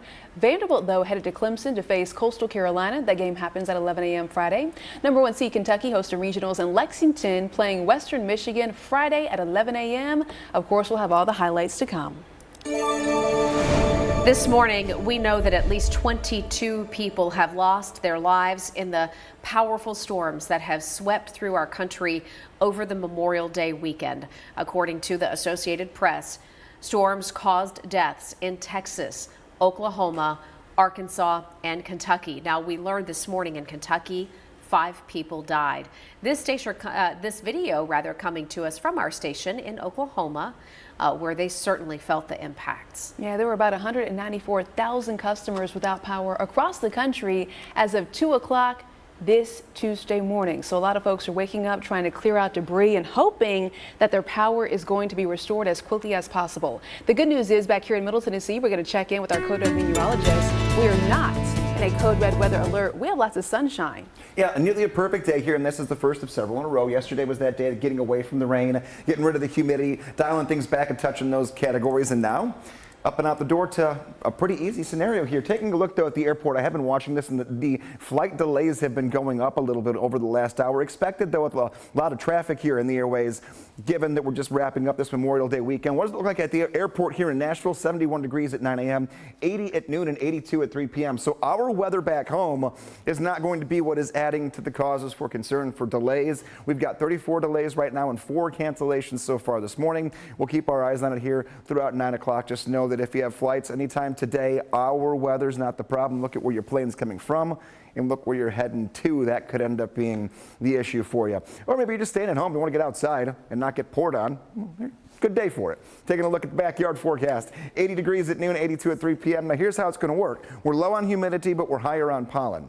So that's just something to keep in mind. If you've got allergies, grass can be an allergen for you, and same with tree pollen. So keep that in the back of your mind. Coming up here, though, not much. Wednesday, Thursday, and Friday, no rain. Saturday and Sunday, a few isolated showers and thunderstorms. Not seeing any signs of severe weather right now. Temperatures are going to hold steady right near 80 degrees the next 5 days. We'll go with 84 today and then 80 tomorrow, 80 degrees on Thursday as well. Right now, it is 63, and we're gearing up for what's going to likely be another busy weekend on Lower Broadway, as we're going to see some pretty nice temperatures, especially Friday night. We're going to be at 82 during the afternoon on Friday, so Friday evening, if you have plans, we'll be in the 70s. We keep the rain out of the forecast until Friday night into Saturday.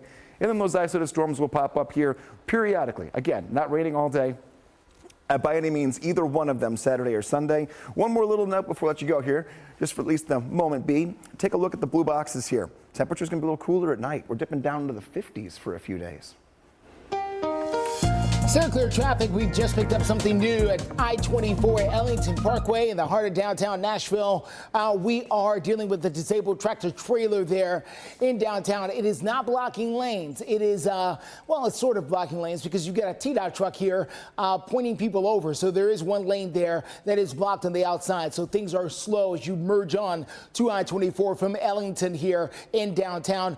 You can try to jump off a little earlier if you would like to try to avoid any backups. You can jump off back at James Robertson Parkway. It's a good way to try to get around this, but in all honesty, give yourself some extra time just to get past this here. You can do it, not causing major problems. Here's I-40 at Fessler's. We've got the disabled tractor trailer there we've been dealing with throughout the morning, but again, people can get by in that area. And on the north side, I-65 at Trinity Lane, police still not arriving on this scene here to help out this particular driver, TDOT either, but you can get by if you are coming down from that north side. Madison, Hendersonville, Goodlettsville, any place to the north. You can try to take Ellington Parkway to steer clear of that. Justin, thank you. Now that Memorial Day has wrapped up and we're officially getting into the summer travel season, new information from the TSA confirming last Thursday was the second busiest day at airports across the country that we have ever seen. Ooh, B&A suggests travelers go ahead and take advantage of the short-term parking and their cell phone lots, but do keep in mind to get there early, pack smart, and cut down on the time spent in those security lines. If you get there early and you get there for parking, go ahead and check your flight status before even getting over there to your gate. I was thinking back to when we had our photographers out there and folks were arriving 4 hours early. Trying to make their flight. Yeah, it was wild. By the way, breaking records with 5 of the 10 busiest